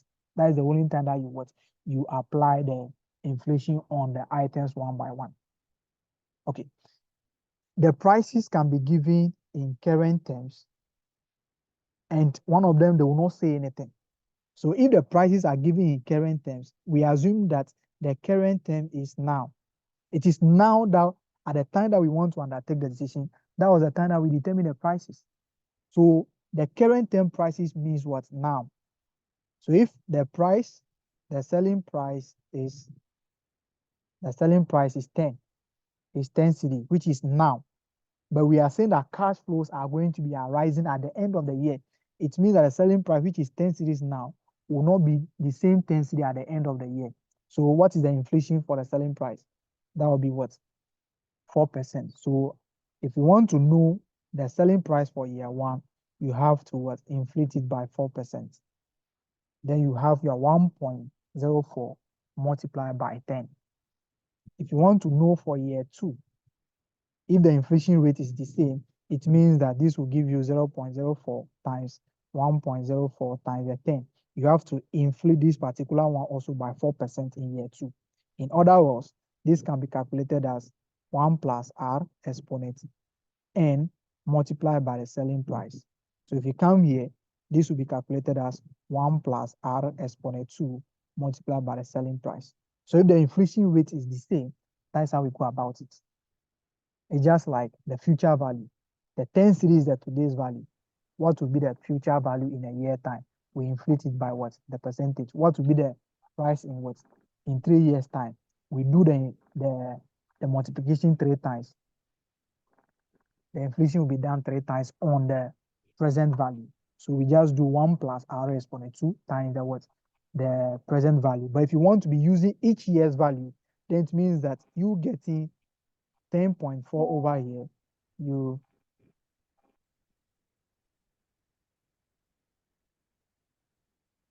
have to multiply this 10.4 by only 1.04 in year two. The answer that you get over here, you increase it in year three. But if you don't want to do it like that, you want to use a 10 cedi, then you use your idea of compounding. You use the idea of compounding. So if the prices are given in current terms, it means that that is the today's value of the items. So if today's value is 10 cedi, it means that at the end of the year, the value will not still be the same. So you increase it by the rate before we get the price for that particular year. Okay.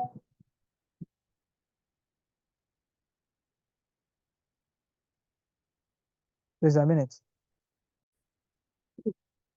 All right. So that is that about the current prices. So that they will give it to you in brackets that current terms or current prices. It means that that is the today's prices. You have to inflate them. But sometimes they will just give you a selling price. They will give you the selling price and nothing will be said like it is the current terms or something. It means that that is the selling price for year one. And that is at the end of year one. So your inflation will start in year two. So at the end of year one, the price is what? Is 10 cedi. So what will be the price in year two? So you start inflating it from year two. So if the question says that current terms, then it means that that is the today's value. But if nothing is attached, or nothing is said that they are in current terms, then it means that that particular price is at the end of the year. Then your inflation will start, the increment will start from year 2. Okay. Sometimes the inflation rate will also not be the same. Okay. The rate will not be the same for each year. They can say that year 1, the selling price will increase by 3%. Year 2, it will increase by, year 2, it will increase by 4%. Year 3, it will increase by maybe 6%. Okay. How do you go about it? How do you go about it? You can decide to do it one by one. You can decide to do one by one. Okay. You increase the first year, which is by 3%. You increase the first year own by 4% in year 2. You increase the year 2's own in year 3 by what? 6%. That is how you can go about it. So you can decide to increase it one by one. You can decide to increase it one by one. Or you can also use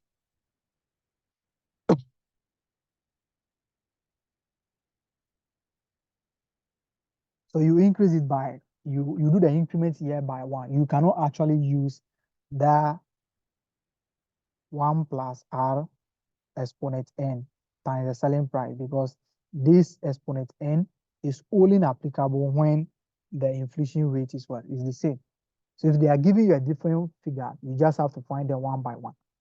You just have to. So the first one will increase by what? 3%. Then year 1 own will increase by 4% in year 2.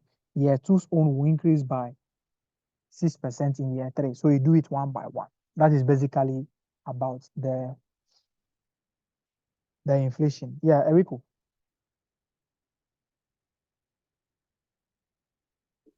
Good evening, sir. Yes, yeah. I want to find out, based on what you are saying, assuming that the year 1, the selling price is 10. Okay. So you have 0. When it increases by 3%. Okay. That will be so that's 0.1. So my question will be that for the year 2, what value are you going to use? Are you going to use the 10, or you are going to use the current price for year 1? Yes, you use the current price for year 1. It is the price at the end of year 1 that will increase in year 2. So we don't use the current price is 10. Okay, in 2 years' time, they are saying that it will increase by 4%.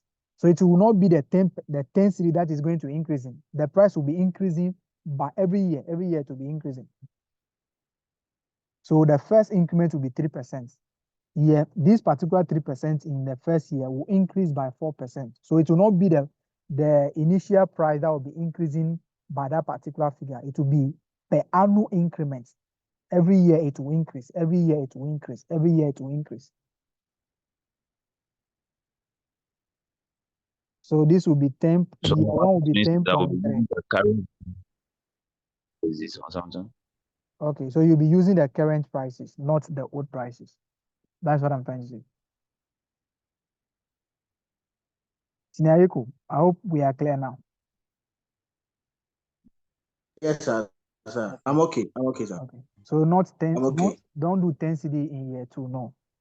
The 10 cedi has already increased by 3% in year what? In year 1. So the item was sold at 10.3 in year 1. So they are saying that in year 2, this particular price in year 1 will increase by 4%. So it's not the 10 cedi that will increase by the 4% in year 2. It will be year 1 price that will increase in year 2.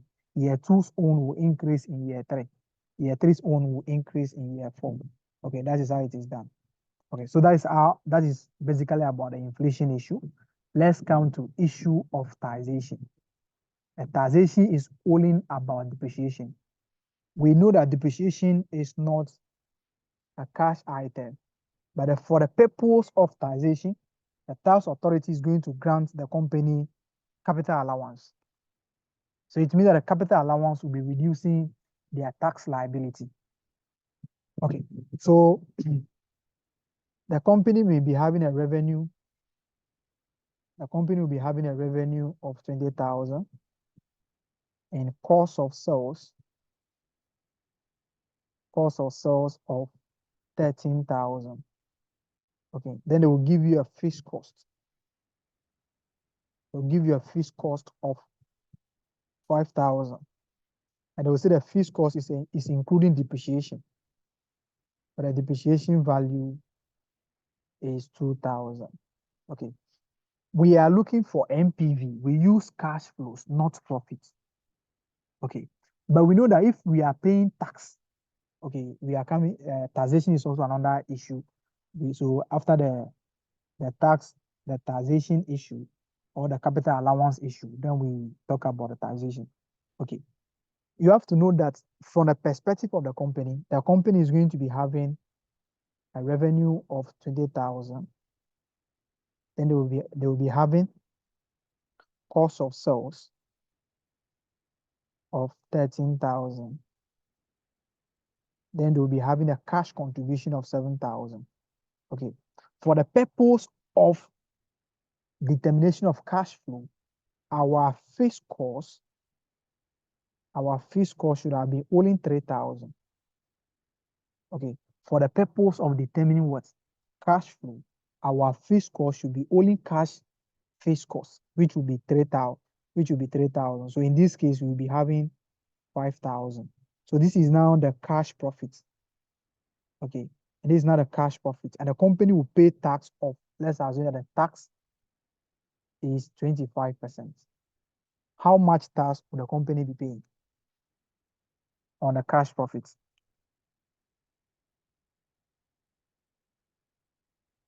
I'm having 1,250. Is that correct? Yes, 1,250. Okay. And the after tax cash flow is what? Is 3,750.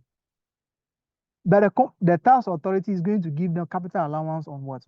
On the assets, which is equally as the depreciation. So they will, if they are doing the tax computation for the company, the tax authority will be taking the capital allowance for the profit before they charge tax. But we are determining what? Cash flow. Depreciation or the capital allowance is not a cash item. But for the purpose of taxation, it's going to bring us some form of what? Tax benefits. Okay. So another way that a company can determine their cash flow is that, okay, so for the purpose of taxation, they will have 20,000. Then they will have their cost of sales of 13,000. Then they will have their 7,000 as a contribution. Then they will now have fixed cost. Okay. The fixed cost will now be 5,000 because they will be enjoying capital allowance of what? Of 2,000. So this will now be 2,000 for them. This will now be 2,000 for them. What will be this will now be the profit before tax. So profit before tax. So what will be the tax that will be paying? 25% on that particular figure. 500. Okay. So 500. all right. So this will now be what? It will now be 1,005, isn't it? Okay. But this figure is profit. So depreciation is not profit. So we add a depreciation back. So the depreciation is 2,000. If you add a depreciation of 2,000, what are we getting? 3,500. We are getting 3,000. 500. Okay. Now the cash profit is supposed to be 4,000 here. 7,000 minus 3,000 is 4,000. So 0.25 times 4,000. That will give us 1,000. Okay. That will give us 1,000. And this will give us 3,000. Okay. Okay. So our cash flow will now be 3,500 because depreciation is not a cash item. But since we want to know the tax that we are paying, that's why we subtracted the depreciation to get the tax that we are paying. So after that one, we now add the depreciation to the profit because the figure that we have gotten over here is profit. Add the depreciation back. Okay. But let's come here. This particular figure that we are charging the tax on. Have we taken the depreciation out of it? The 4,000 that we have over here, have we taken depreciation out of it? The cash profit that we have over here as 4,000. Is depreciation taken out of the figure before we have the 4,000? Yes. Okay. Yes, depreciation was taken out. No. The 3,000 that we have over here, depreciation is not taken out of this figure as an expense. Okay. The fixed cost should have been 5,000, but we are subtracting only 3,000. It means that excluding what? Depreciation. Okay. So this particular 4,000 over here is before taking into consideration depreciation. But we are paying tax on this particular figure, on the 4,000. We are paying tax on all the 4,000. It means that we are paying tax on the depreciation also of 2,000, because this figure should have been 2,000, which is the profit, plus the depreciation should have been taken. You see that after taking the depreciation, we have a profit before tax of 2,000. But we are paying tax on the cash profit, which is without depreciation. So it means that the company is paying tax on the profit for the year as well as the depreciation which should have been taken. So the question now is, what is the portion of the tax that is paid on the depreciation? What will be the portion of the, yes, yeah. What will be the portion of the tax that will be paid on the depreciation? What will be the portion of the tax that we are paying on the depreciation? 500. 500. Okay. We are paying 500 tax over here, which should not be paid because depreciation will be allowable for tax purposes. So it means that we are paying tax of 500 on depreciation, which should not be paid. So you can decide to come and take it from this one and now have your tax of 500. Or you come and add the depreciation, tax on depreciation, okay, which will be 0.25 times 2,000. Then you add your 500 over here. The meaning is that the company is saving a tax of 500 on the what? On the depreciation. They're supposed not to pay tax on the depreciation, but we have determined the profit without depreciation. It means that the tax that we are paying over here, we are also paying tax on the depreciation. So what is the portion of the tax we are paying on the depreciation? That particular tax should not be paid. So let's add it back to our after tax cash flow, which will be the 3,000. So we now add 500 to this particular figure because the actual tax should have been 500. But since we haven't taken the depreciation for the profit before we charge the tax, that is why we are having 1,000. And the tax over here is 500. Depreciation, tax on depreciation of 2,000 is 500, which should not be what? Subtracted, or which should not be paid. So we go and add it back to our cash flow. So we have two ways of dealing with the depreciation. You can determine profit first, like this one. Then you charge your tax. Then you now come and add the depreciation to it, because depreciation will be a non-cash item. Or you can calculate your what? Your tax without the depreciation. Then you come and add your tax benefits or the portion of the tax that you are paying on the depreciation value to your after tax cash flow. That's how we go about it. There are two ways of going about the depreciation. The one that you like is the one that you are going to be doing. But we always use the second one where we do what we call the tax savings or the tax benefits. Okay. So we do this one. So we determine the cash profit. We determine the cash profit. We don't take into consideration the depreciation. Then we come and determine the portion of the tax that we are paying on the depreciation and add it back one by one. That's how we go about it. Okay, so this particular one, we do workings for what we call tax savings. Okay, the tax savings, we just have the years here. Then you put the years over here. You put your cost. you put your depreciation here, then you put your tax benefit here. The tax benefit will be what is the portion of the tax that you are paying on the depreciation amount. That's what we call the tax benefit. Okay. The question will be telling you so many things. The question will be telling you so many things. The question can just tell you that depreciation is tax deductible. If the question says that depreciation is tax deductible, it means that their tax authority is okay with the depreciation that the company is charging. So if the company is using a straight line method, their value is 20,000 and they are using straight line method of 4 years, then it means that the tax authority has also agreed to give them capital allowance as the same as the depreciation for them. Okay, so if the tax authority is giving them a capital allowance which is equal to the depreciation, then you just come to your years over here. Year 1, you have the cost of what? 20,000. Your depreciation will be 5,000. Your tax benefit will be the 25% multiplied by this, because you are not subtracting this before charging the tax. That's how you are doing the calculation. It means that you are paying 25% tax on this, which should not be paid. So let's determine this. You put it over here. If you come to year 2, you still have the value. You can put 15,000 over here because you have charged this one to this one. But they say straight line method, so depreciation will be fixed every year. So depreciation will be fixed every year. So 5,000. So this will also be 5,000 in the last year, and the depreciation will also be 5,000. So if they are using straight line method, depreciation will be charged on the useful life of the machine.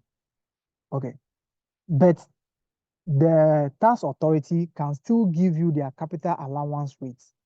If the tax authority has given you their capital allowance rates, then you ignore the depreciation charge by the company, because the tax authority will not be giving the capital allowance on the depreciation charge by the company. They will be giving the capital allowance based on their own depreciation.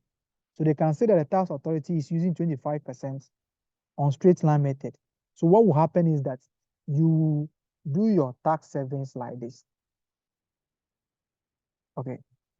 So the tax authority, the way they charge their depreciation is that they don't take into consideration the residual value at the beginning of the year. But the company will be charging their depreciation as cost minus the residual value divided by the useful life. The tax authority does not calculate their capital allowance like that. They started by calculating the capital allowance on the full amount. They only take into consideration the residual value when the asset has actually been sold. So the years, you have your cost, you have your depreciation or capital allowance, then you have your tax savings. Okay, so year 1, you start with the cost. So the cost can be 200,000 and the residual value will be 2,000. The tax authority will start by counting the capital allowance on the 20,000. It will not be on the residual value. They only take into consideration the residual value when the asset is being sold. So they will start the depreciation by on 20,000. They will charge a depreciation of 25%. And that will be how much? 25% on that, 0.25 times 20,000. Okay, depreciation will be 5,000. Then you charge your tax benefit. The tax benefit is calculated as a tax rate multiplied by the depreciation. So you do it over there and you get your answer, 0.25. Then you have 1250. Okay, year 2, they will charge the capital allowance on the same amount, but this will now be 15,000. But we are not using reducing balance, so this will still be 5,000. Then you have 1250. You have year 3, it will now be 1,000, and this will still be 5,000. This will still be 1250. So year 1, you go and add your tax savings or tax benefit of 1250. Year 4, what we'll do now is that the balance, the carrying value of the asset will now be 5,000. But the company will be selling this asset for 2,000. So if they sell, they will pay tax on the 2,000, which will be 25%. And the tax authority is also giving them capital allowance on this particular 5,000. So what will be the tax benefit over here? That tax benefit, the company will be paying a tax of 25 over here. So what we do is that what will be the net tax benefits? You'll be enjoying 250, but you'll be paying a tax of maybe 500 over here. It means that you are enjoying a net amount of 750. So they will charge the tax on the remaining what figure. That is after the disposal. You'll be enjoying a benefit of this. You'll be paying on the 2,000. So what is the net benefit? It will be the 5,000 minus the 2,000. So they will charge the capital allowance on the total amount of the 3,000. So the tax authority will only take the residual value into consideration at the end of the project life. They won't calculate the capital allowance as cost minus the residual value over useful life. They don't do that. You can only use that method if the tax authority has agreed to the depreciation that the company has calculated. That is the only way that you can go about it like that. If the tax authority or the question has given you the capital allowance rate for the tax authority, you use their own rates because they are the one who are going to grant the capital allowance, not the company itself. Okay. There is another thing that you also have to take note of if you count to the capital allowance. Okay. The capital allowance, the question can say that the asset will be used elsewhere. The asset will be useful. The asset will be useful elsewhere after the project. So it means that if the asset, you are going to use it for 4 years, after the 4 years, it will be used elsewhere. So how do we go with the capital allowance?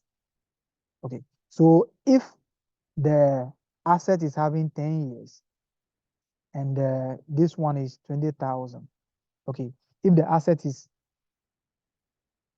having 10 years and the useful life is 20,000 and the tax authority using straight line method, it means that every year depreciation will be 2,000. So the only capital allowance that a company is going to be enjoying for the 4 years will be the 2,000.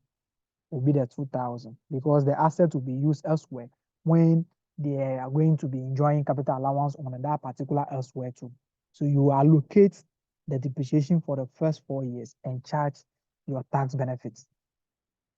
But the question will also say that the asset will not be useful anywhere after the useful life.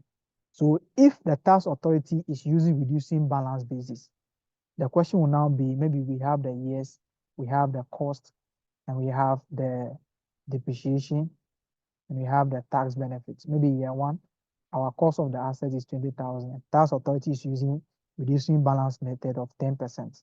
Okay, that will be 2,000 here. We charge our benefit on this one. Year two, it will be 18,000 multiplied by 10%. That will be 1,800. We charge our benefits. Year three will be 0.9 times 18,000. That will be 16,200. We charge our depreciation of 10% on it. Year four.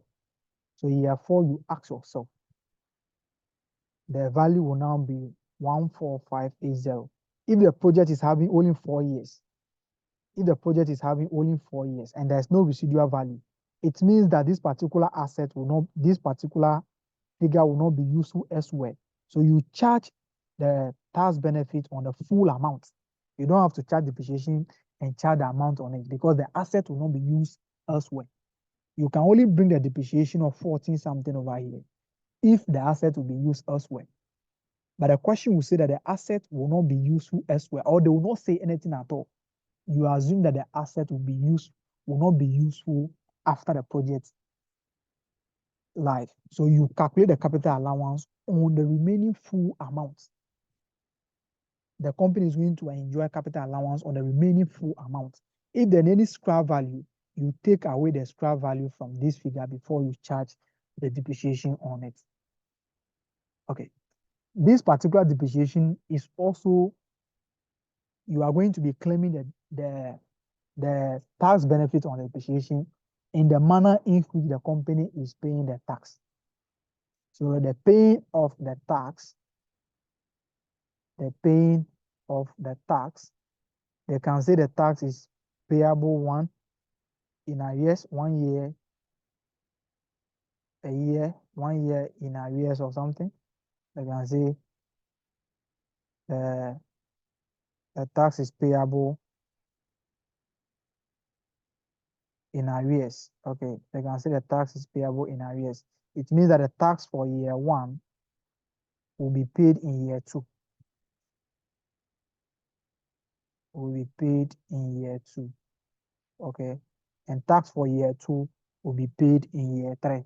Tax for year 3 will be paid in year 4. The tax is payable in arrears. So if the tax is payable in arrears, the capital allowance will also be claimed based on how they are paying the tax.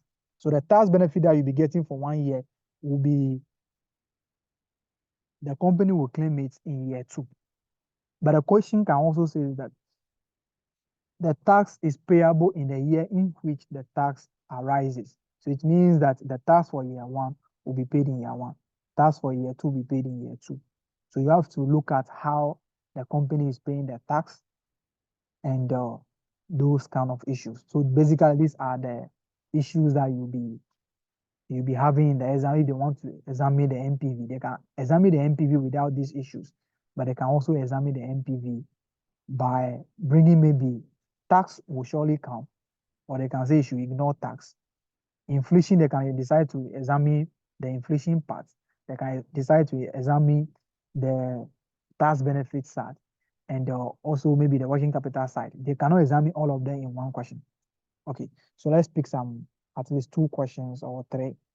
Then we know that we are done with issues of the taxation and other issues. Let's move from simple to complex. Okay, let's look at question 27.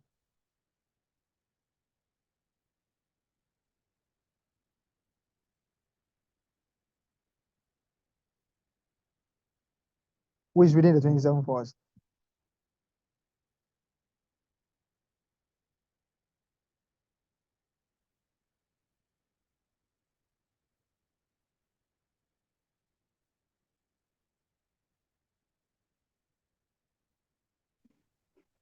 Question 27. Yeah. CVD Ghana Limited, which is into the production and sale of COVID-19 vaccine in Ghana and abroad, plans to buy a new machine to expand the scope of its operations due to increased demand in both the local and international markets. The cost of the machine is 24 million Ghana cedis and has a useful life of 5 years.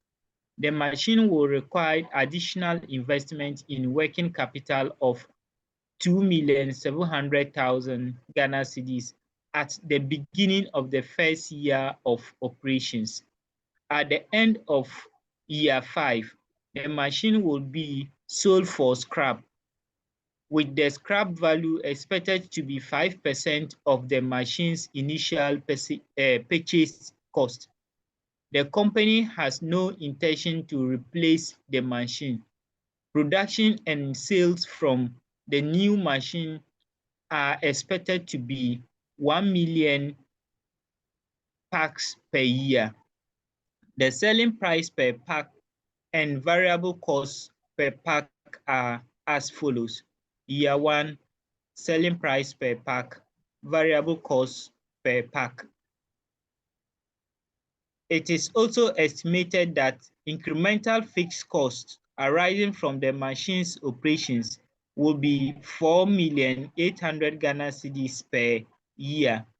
CVD Ghana Limited has an after-tax cost of capital of 20%, which it uses as a discount rate in its investment appraisal.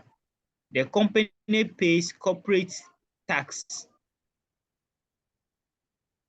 Can you scroll to the top for me? Okay.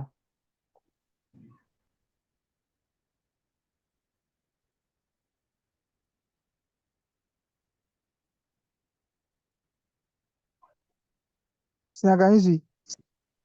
Yeah. The company pays corporate tax at an annual rate of 25% per year. capital allowance should be ignored. Required. A. Calculate the net present value of this project and advise CVD Ghana Limited whether the investment is financially viable. B. Calculate the internal rate of return of investing in the machine and advise whether it is financially viable. Explain the meaning of the term sensitivity analysis in the context of investment. Okay, Senior, thank you. So this is a question that we are having only working capital management. They are asking us to what? Ignore capital allowance. So depreciation will not be taken into consideration over here. We just leave it like that. Okay. So we not take into consideration depreciation over here. All right. You can see that you are giving a selling price for each of the years, isn't it? Okay, and a variable cost also for each of the years. They are not telling you that they are in current terms. So it means that these values are at the end of every year. How many quantities is the company selling per year? 1 million. 1 million, isn't it? 1 million. Okay, so this particular question, you can see that you are not giving the cash flow, isn't it? But you are giving items that you can use to determine your cash flow. Okay, if you are selling an item for 48 Ghana cedis and you bought the item 33 Ghana cedis, what will be the remaining cash that will be? You are selling for cash. You sell 48, you sell at 48, that is cash, and you bought it at what? 33. What will be the cash remaining for you? In terms of units, what will be the cash remaining for you?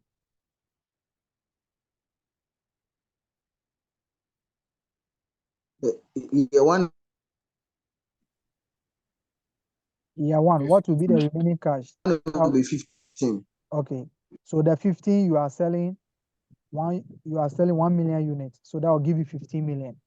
Okay, that means from the selling, you are buying the thing as 33 Ghana cedi, you are selling it for 48. What is the net cash remaining? That is the cash flow. What is the net cash remaining? That will be 15 cedis per pack. But you are selling one pack for 15 and you are selling 1 million pack.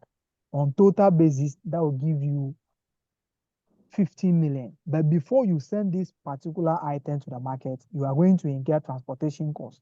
The transportation costs and all those things are in the fixed cost. So you will be incurring a fixed cost of 4,800,000. So you have 15 million, just the contribution, which is the direct amount, direct cash flow. But before you incur this amount, you have incurred 4.8 million. So the remaining now will be the cash flow. So the question that we saw first, they did a calculation for the cash flow for us. This is what they have done. They take their revenue, they subtract their cost, and they also subtract their fixed cost. That's what they have done. But right now, they are asking us to determine the cash flow ourselves. How do we determine the cash flow? The determination of the cash flow is just like how we prepare statement of profit or loss. Just that we don't include what? Cash items. We don't include cash items. Okay, so let's come to the statement of cash flow. Okay. The statement of cash flow, someone can decide to start for contribution.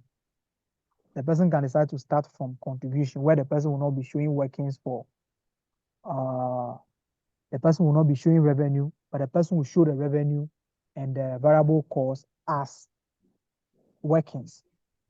The person will show them as workings. Okay, so we are going to be using any of them, but since we are starting, let's use so we have the years over here. You have year 0, 1, 2, 3, 4, 5. So let's look at what we are saying. So, okay, so there are 5 years.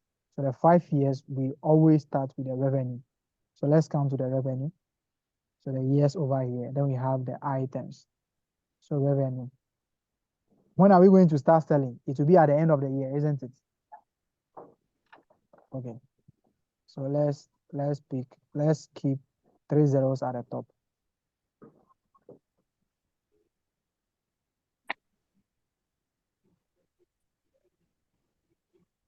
Okay, so I'll be showing workings here.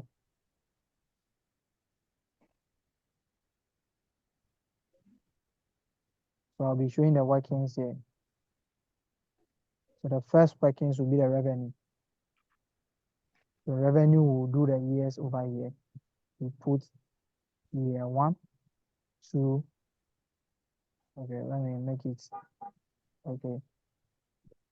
1, 2, 3, 4, 5. So let me send the revenue to the top because that will be the first workings revenue. Okay. What is the selling price for each of the year? The first one is 48, isn't it? The selling price for the first year is 48.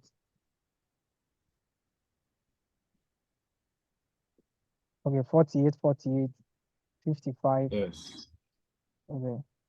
So 48, 48, 55, 55, 60. Okay.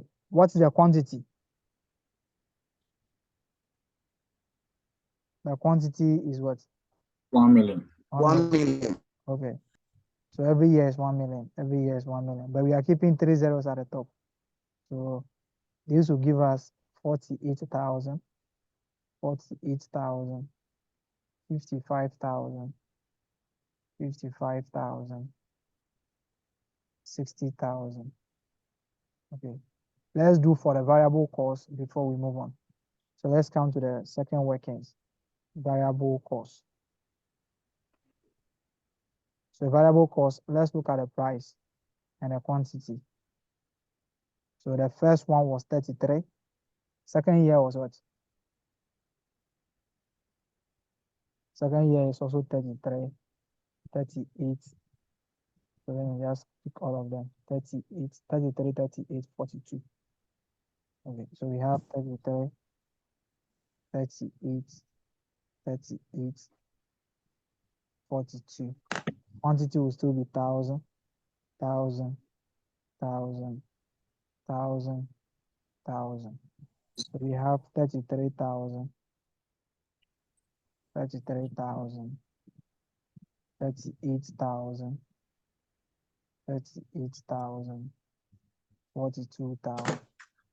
Okay, I was saying that someone can decide to what? To determine contribution. Instead of doing all of these things, the person can just determine contribution. The contribution is just that, is that the 48,000 minus this one, which the person will determine the contribution per unit. So the person will do contribution 48 minus 33. Then the answer the person will be getting, the person will multiply it by the quantity for each year. It will be the same as if you bring the revenue over here yourself. So 48,000, 48,000, 55,000, 55,000, 60,000. So you count cost of sales. So you put the workings here, workings 1, workings 2. So this will be dash. We have 33,000 as a reduction. 33,000. Then we have 38,000. 38,000. And then we have 42,000. So what will be the contribution or the gross profit? The gross profit or the contribution, what is it going to be? 15,000, 15,000, 17,000, 17,000. And then the last one will be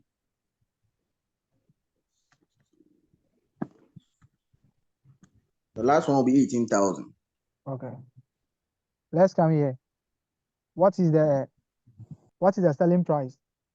Okay, the person asking is question 27. What is the selling price for year 1? Okay, it's 48. The variable cost is what? Is 33. What will be the contribution per unit? 15. Okay, so we are selling what? 1,000 units every year. So that will give us 15,000. So you can see that it's 15,000. the same 15,000 that we have gotten for year one. So the person can just bring the contribution and multiply it by the units. That will also be another way of going about it. So we come here, what will be the next thing that we're going to subtract from our profit? Okay, we assume that the revenue, the variable cost, and the fixed cost, okay, especially the revenue and the cost of sales or the variable costs are entirely cash. There is no issue of credit purchases or credit sales. No, they are entirely cash. The only item that we are going to be having issue that will not be cash will be the fixed cost, which we are going to be having maybe depreciation included in it. But the question says that we should ignore what? The capital allowance. Okay, so what is the incremental fixed cost that we are having? What is the fixed cost that we are incurring as a result of this particular investment? 4,800. Okay, 4,800. So we are incurring 4,800 every year. 4,800 every year. 4,800 every year. 4,800 every year. 4,800 every year. What will be the cash profit? Since all of this is cash, what will be the cash profit before tax?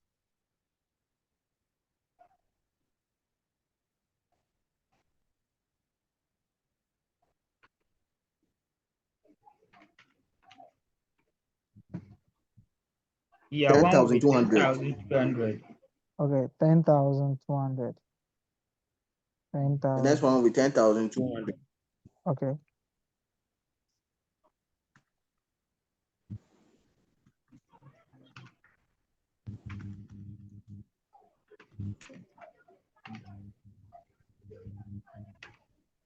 The next one is 12,200. Okay. 12,200. Okay. And the last one is 13,200. Okay. So what are we going to do? We pay tax, isn't it? We are going to pay tax on the profits. So the tax is how the tax percentage is what?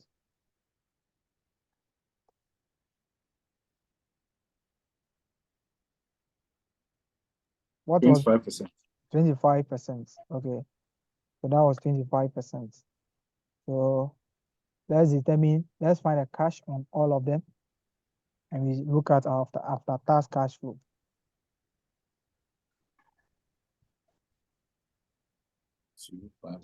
I'm having 3050.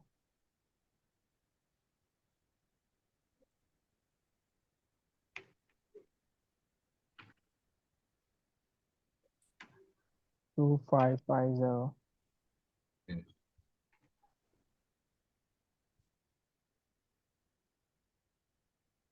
The last year is what? The last one, 3300. 3300. What will be after tax cash flow? You don't have to subtract. You just multiply 75% on a cash profit. Because you have already taken 25%. So the remaining will be 25%, will be 75%. So 7650. 7650. So 0.75 times 1,000, 12,000. So 9150. 9150. Then we now have we now have 13,200 multiplied by 0.75. I'm having 990. Okay. Then this is just the cash flow from the operation. This is the after tax cash flow from the operation. Okay. What will be other cash flows? So then we come to other cash flows. The other cash flow will be the residual value. You can see that at the end of the project, the company will sell the what? The assets. So they are selling it for cash. So how much will be the amount? The residual value will be how much? The residual value will be how much?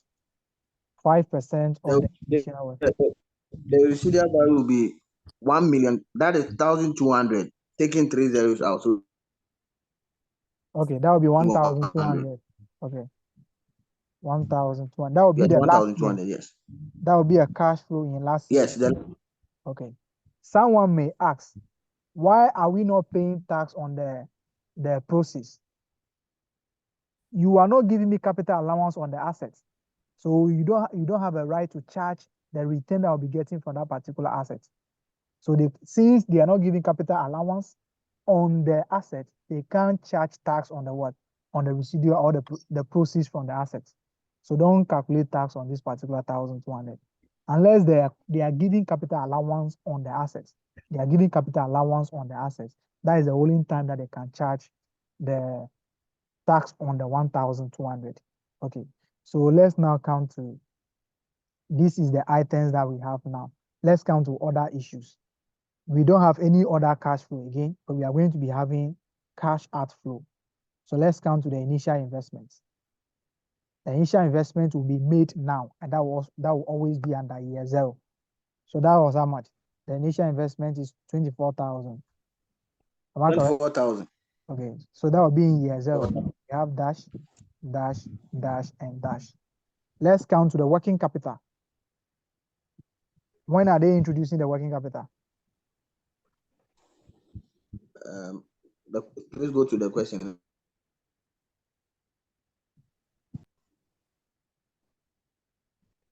Beginning of first year. And that will be year 0. Year 0. And that is how much? 2,700. 2,700. Okay. So we have year 0, 2,700. And that will be recouped at the end of what? The project, isn't it? So it will be an outflow. It will be an outflow at the beginning of the project, but it will be an inflow at the end of the project. Okay. So let's now put our total cash flows together and discount them. So initial investment will be 26,700. The year 0 will be 26,700. This one, nothing is coming here. We have 7,650, 7,650, 9,150, 9,150. But the last one, 990, will increase by the 2. So plus 11,100. Now 11,100. You add this one. You want, sorry. Okay. That's 2,700. Okay. 13,800. Okay. 13,800. Okay, 13,800, isn't it? All right. We are going to solve additional one question, but I want to use this question to demonstrate how we calculate the tax benefits. Okay, you can see the tax authority has not given you their capital allowance rate. So it means that they will just give the capital allowance on the tax that the company has, on the depreciation that the company has calculated. So let's look at this place now. How would a company be calculating the depreciation for every year? A company will be using cost minus what? Residual value over the useful life, isn't it? Is that the case? Yes. Okay. So can we say that this is the same as 0.95 times 24,000 divided by 5? Yes. Do you agree to the 0.95? Yes, sir. Because the scrap value is 5%. Okay. Okay. So that will be divided by 5. What are we getting every year?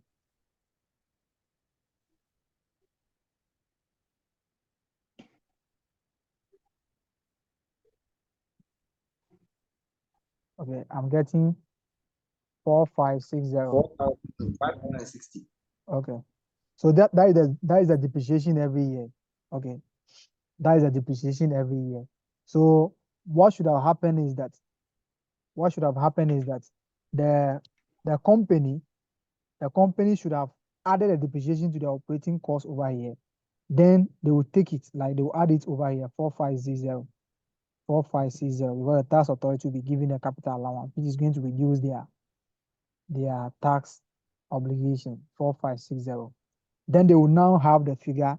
Then they will charge the tax on the remaining figure. Then they will now come and add the depreciation back to it. Or they will ignore the depreciation over here and find, because the depreciation is supposed to be subtracted from this amount, we didn't subtract it. It means that we are paying tax of 25% on this one. Because for every amount over here, we are paying tax of 25% on it. So what is the portion that we calculated on depreciation and take it from the profit? So we calculate that one, come and add it back to this one as a tax benefit. So you do your 25% times the 4560, then you do your tax benefit. That is how we go about it. So you just count your tax benefit calculation. The tax benefit, you have your years over here, then you can bring the depreciation over here, then you have your tax benefit, which will be 25%. So the depreciation year one, depreciation will be 4560. What is the portion of the tax that you are enjoying on this one?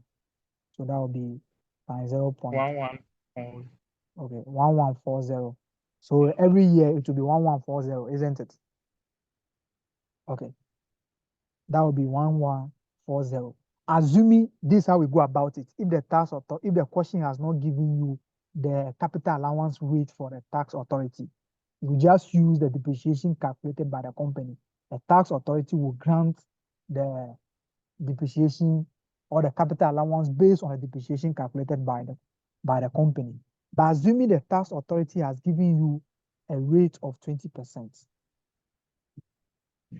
on straight line basis, it means that the tax authority, they will calculate the depreciation based on their own computation.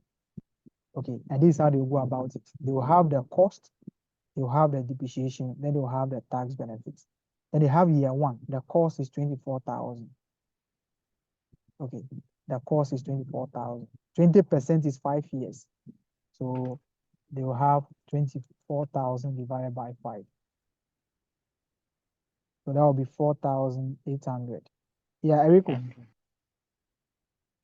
I just want to ask a question that the tax benefits, they can assuming that the tax is 25%. Yes, please. But the tax benefits can be maybe 30%. Yeah, so you charge the capital allowance can be 30%. Is that what you're saying? Yes. Okay, if the capital allowance is 30%, you first calculate your depreciation, which is the capital allowance, before you apply the tax rate on. Okay. Okay. So the tax benefit is always on a depreciation amount. So use the 30% to calculate your capital allowance before you apply the tax rate on it. Okay. Thank you very much, sir. Okay, so this will be 4,800. So you are, yeah, Joycelyn. Hello, Linus. Please, formula says cost less scrap value, but I see that you've multiplied the scrap value time by the cost. Yeah, the scrap value is 5%. So the depreciable value will be 95%. Okay. Yeah. Thank you. Okay. Or you can even do the 24,000 minus the scrap value, which is 5%. You get the same answer. Okay. So the tax authority will be doing the 4,800. So this will now give you at the end of the second year, what will be the at the end of the second year, what will be the one? Okay. So this will be 4,400. Am I correct?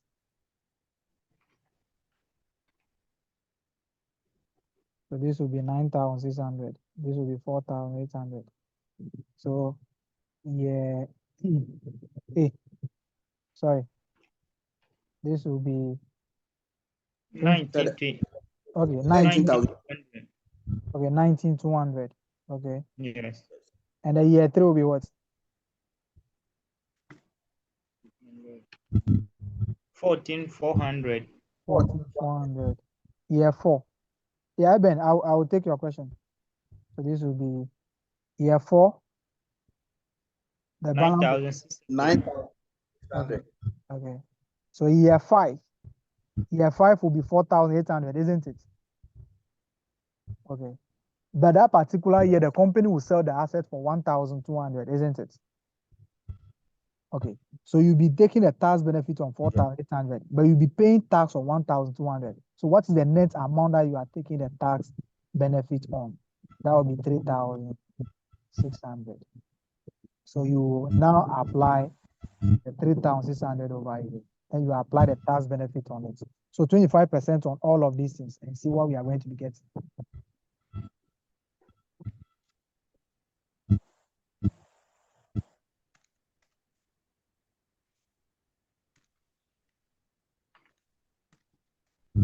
$1,200. Okay, last year will give us what?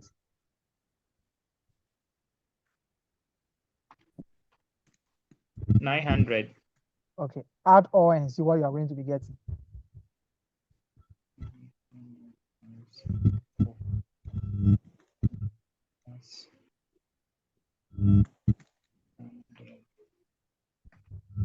$5,700. Okay, what was the tax benefit on this question?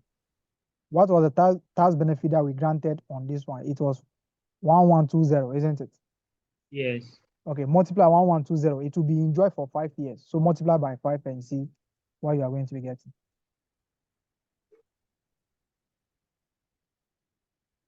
$5,600.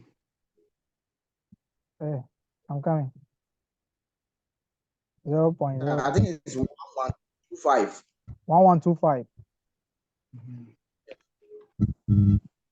Okay. Is it 1125? Let me see. It was 1140. 1140, rather. Okay. So multiply the 1140 and see.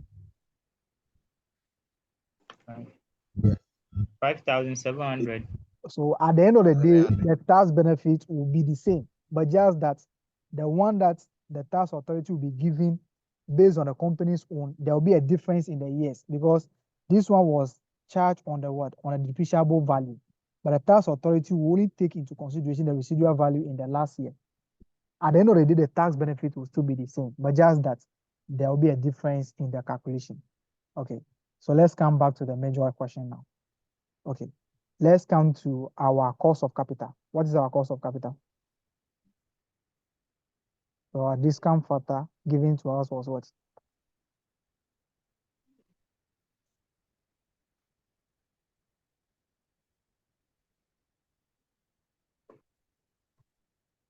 %20. Okay, 20%.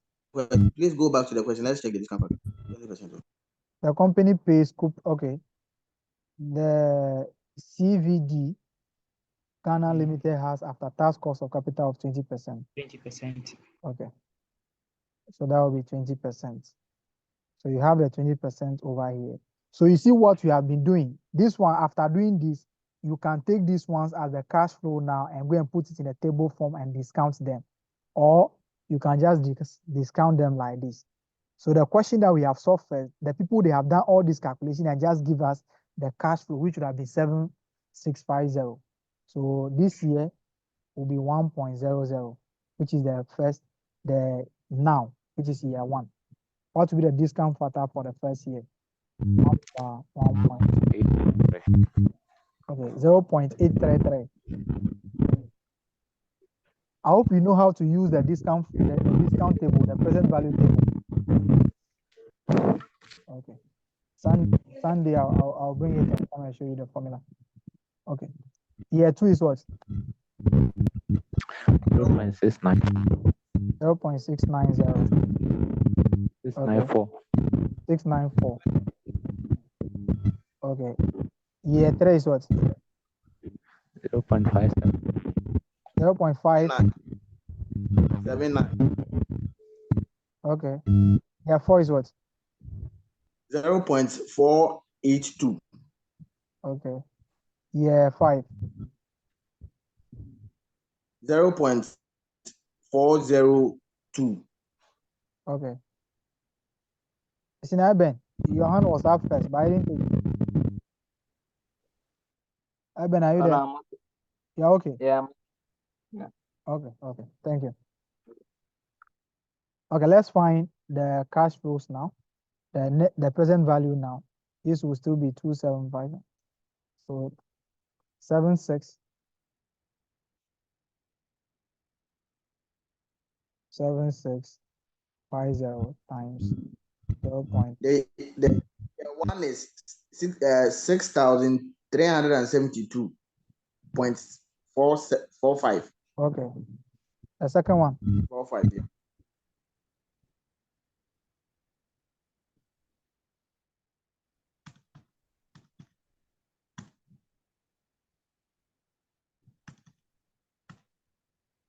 The second year is what? I've done the third year. Okay, the third year is what? 5297. 5297.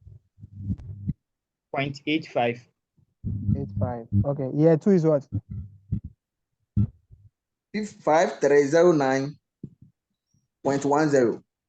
Okay. Year 4 is what?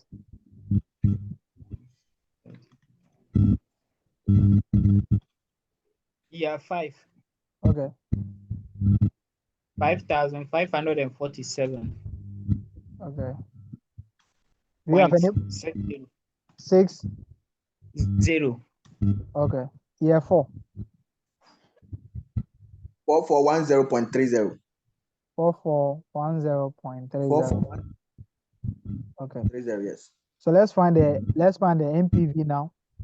So find the present value of all the cash flows. Add these ones.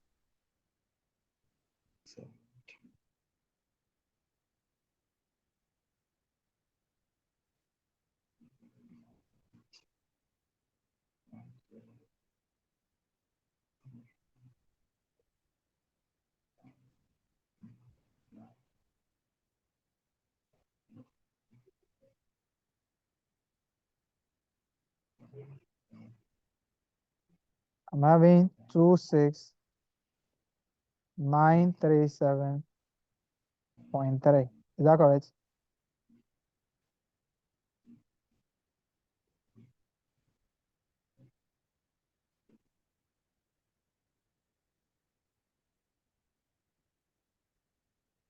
So I'm having I'm 237. getting 237 points. Right. Okay, the net present value, isn't it? Yes. Okay, so that is the net present value of this question. That is the first one. But they're asking us to find the internal rate of what? 10. Okay, so the internal rate of return, we have gotten one NPV that is already positive. So we just look for the next one. So let's go and look for the next NPV. So this one, we don't have to do much because we know the cash flows already. So it is a 20% that is giving us what? Positive, isn't it? So what do we do? Increase or reduce? Increase. Increase to maybe, let's say 23%. Will 23% be okay? Or we should use 25? Let's do 25. 25. Okay, so 25%. Then we now have the NPV. So we have the year 0. The year 0, we have 26,700 because we know the cash flows already.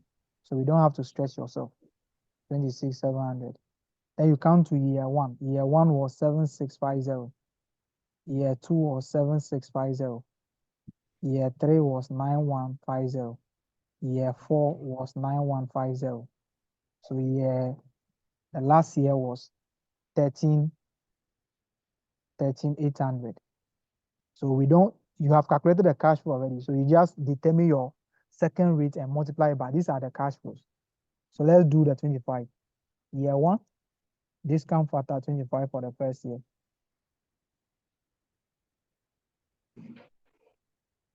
Year one is 0.80. Okay, 0.800. Okay. Year 2 is what?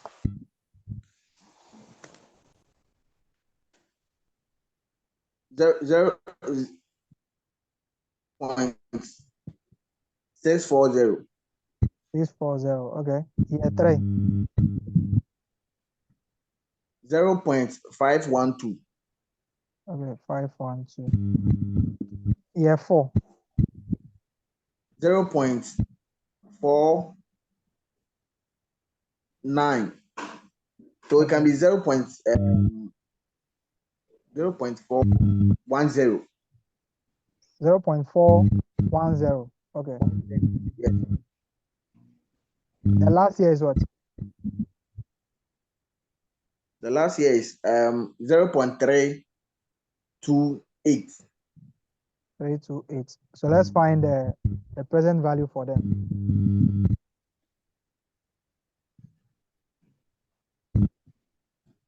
So 6120, the first year.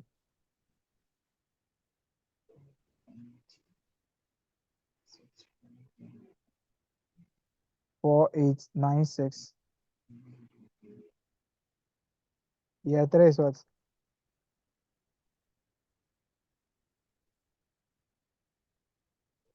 4684.8. 3751.50. For year 4. 3751.50. Okay. Year Yes. 5.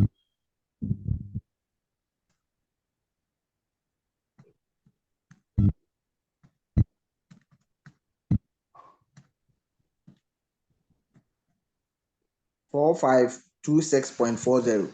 Okay. What will be the NPV?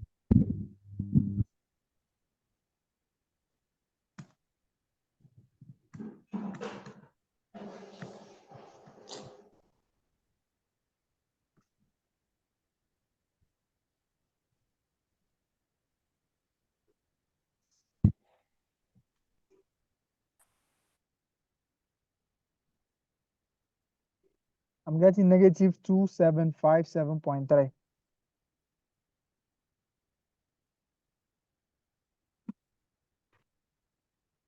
Can someone confirm that?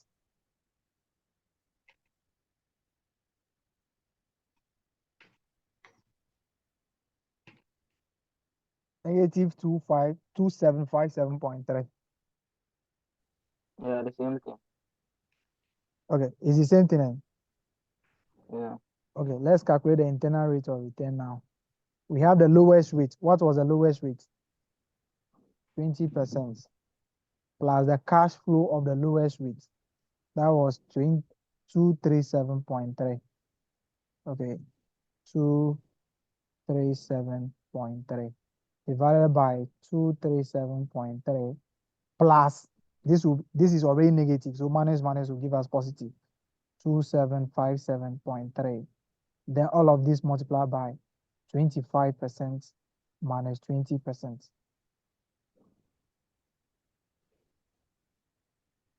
Okay, minus 20%. Okay. So we have the internal rate of return should be equal to 20% plus 237.3. The down, what will be the answer for the down?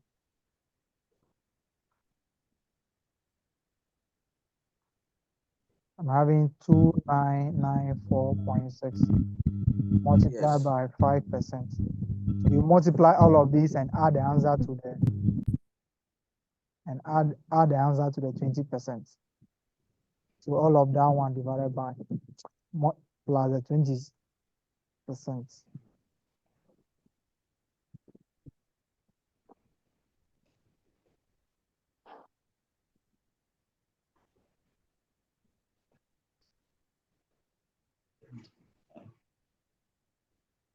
$20.4.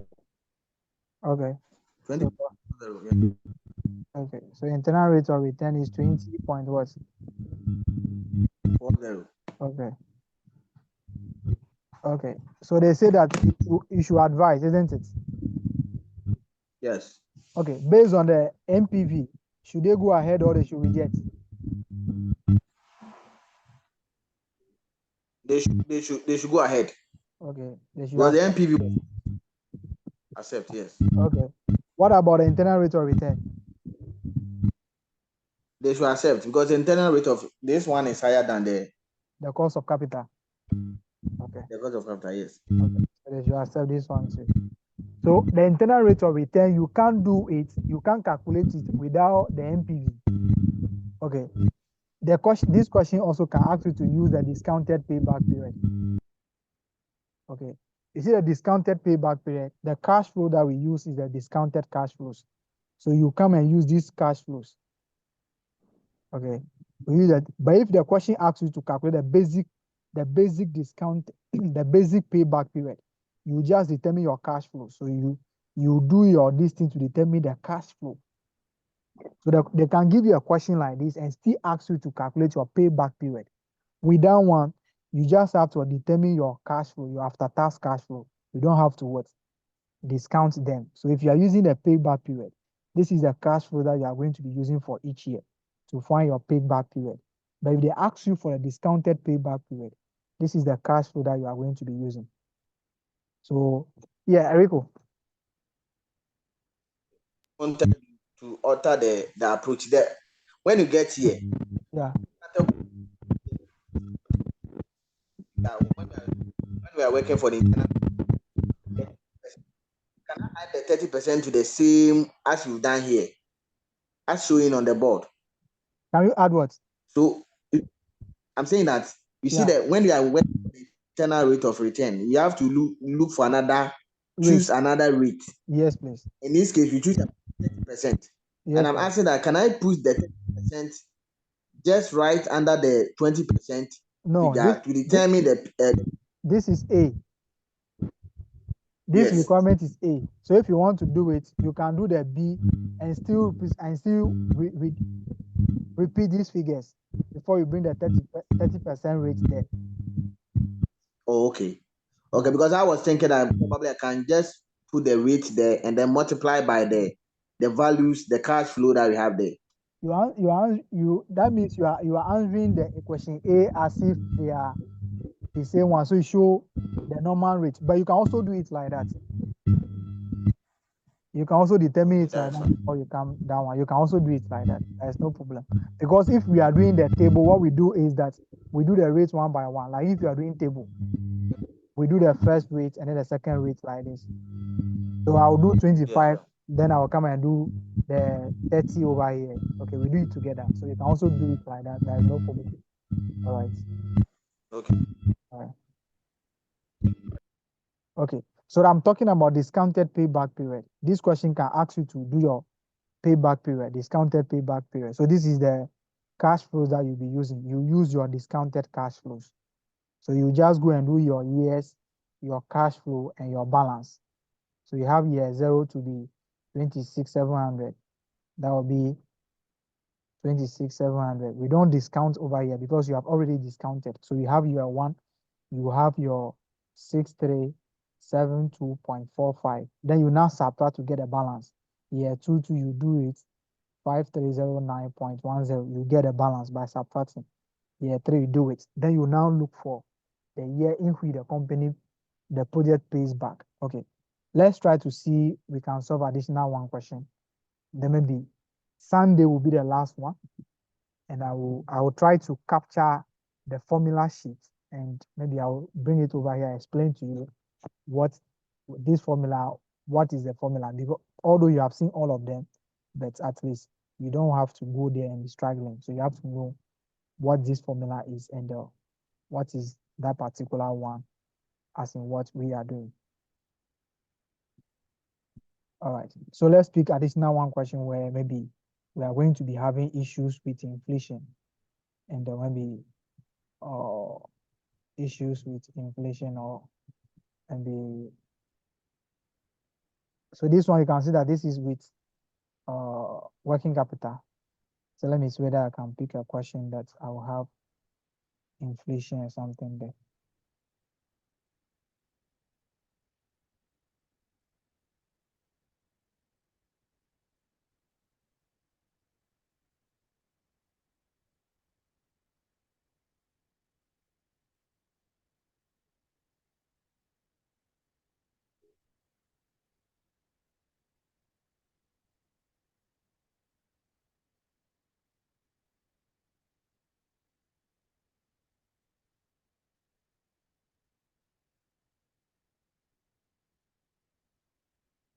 Okay, let me explain this one.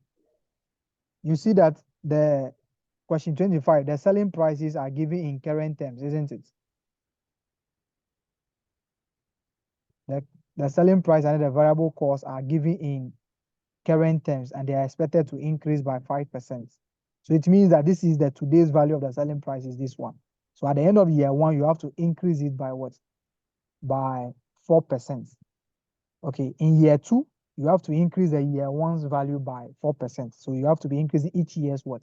Each year's selling price and cost. The cost will also be 5%. No increase in existing fixed cost is expected. So there will not be any incremental fixed cost. Okay. Analysis of historical levels of working capital within the company. They are going to be having 7% of the revenue every year. So you find the 7% of the revenue. Then you ask yourself, what was the working capital for the beginning of the year? What is now the increment in year two? You only take the movement. Increase by how much? That is what we use. The machine is expected to have no scrap value at the end of the 4-year period. So the company uses after tax in nominal terms, which is of the, okay, so they pay tax of 25% and after tax cost of capital is 12%. So this one, he didn't say whether capital allowance should be, so you can apply the principle of capital allowance here. But let me just get a question that maybe I'll be able to get the calculation of the capital allowance and maybe we end it over there. For the inflation, it's not anything. I've explained that one already. So,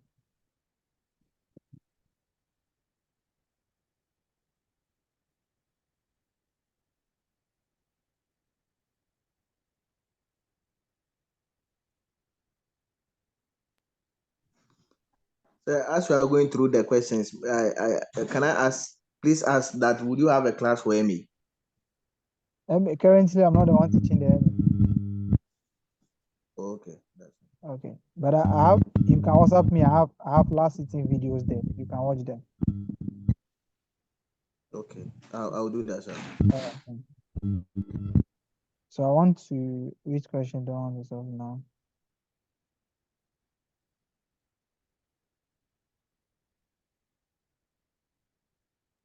I think we did question 31.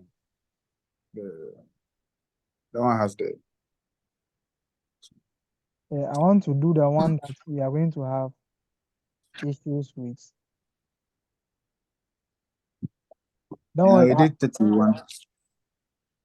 31 and That one has some tax benefit and things. We are doing it, but since we didn't finish before. the 31. Yeah. The one that they give you the rates, the increase and those things. The company is 22% asset interval cost of capital and their corporate tax rates 25%. I want to pick.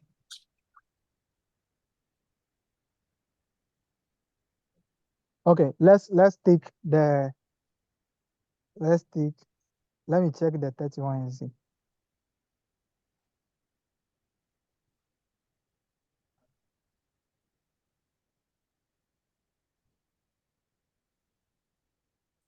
Okay, this one that they have given you.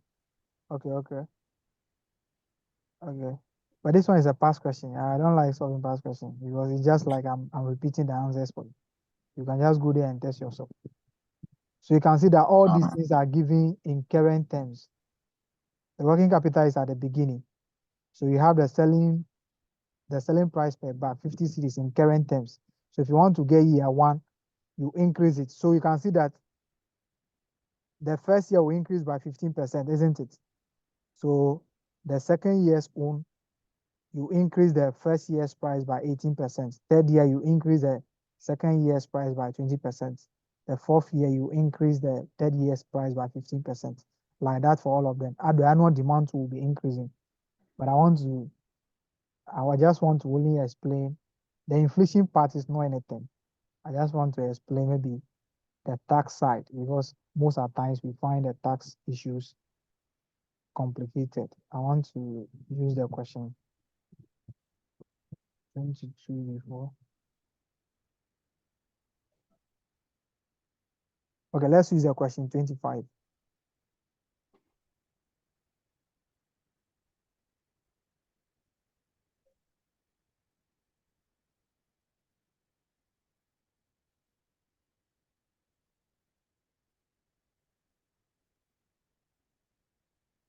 Can someone take the question 25 for us? Okay, let me see. The Service Star Limited. So question 25. Yeah.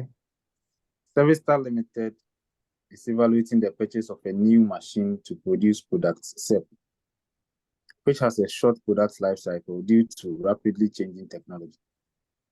The machine is expected to cost 1 million Ghana cedis. Production and sales of product SEP are forecasted to be as follows. Year 1 to 4, production and sales, then the values are there. So the selling price of product SEP in current price terms will be 20 cedis per unit, while the variable cost of the product in current price terms will be 12 cedis per unit.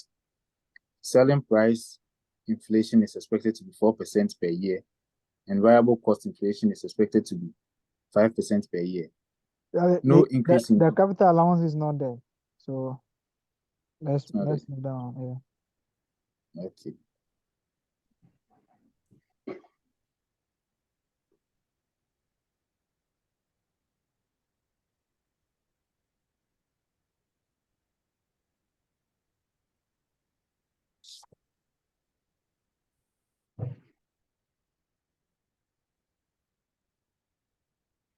I'm trying to see whether I can get a question next.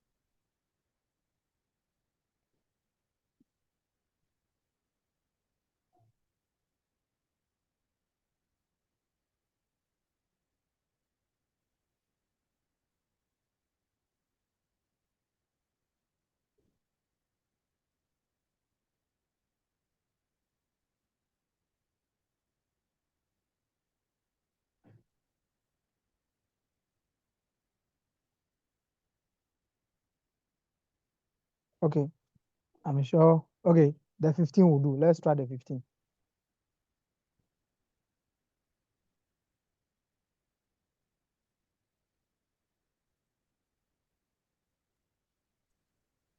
Question 15.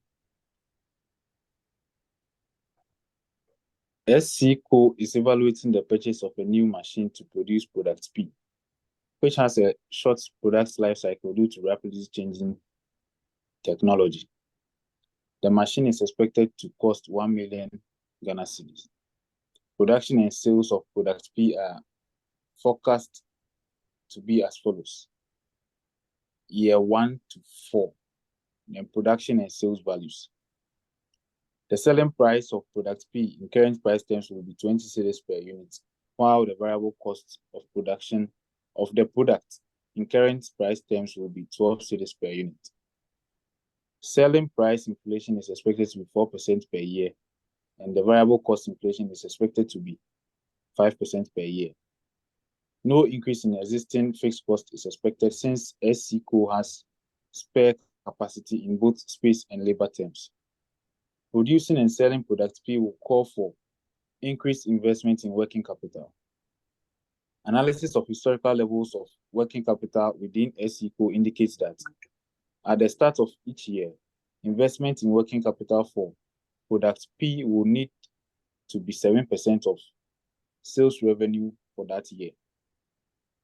SCCO pays tax of 30% per year in the year in which the taxable profit occurs. Liability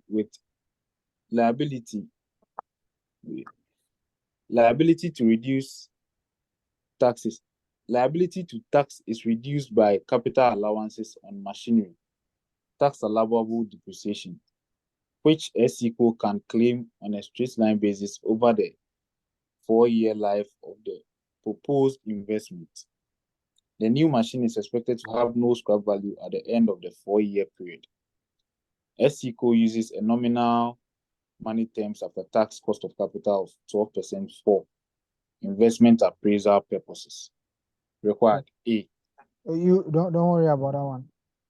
Okay. I would just want to talk about the depreciation. I know the inflation you can do it, isn't it? You inflate every year 4%, but it's only in the depreciation side that is sometimes difficult. There is no scrap value, isn't it? Yes. And you can see that the tax authorities they are also not giving us how their capital allowance will be calculated by themselves. They will just say that it will be claimed over the 4 years. So it means that they will be giving the capital allowance on the depreciation that the company will be charging.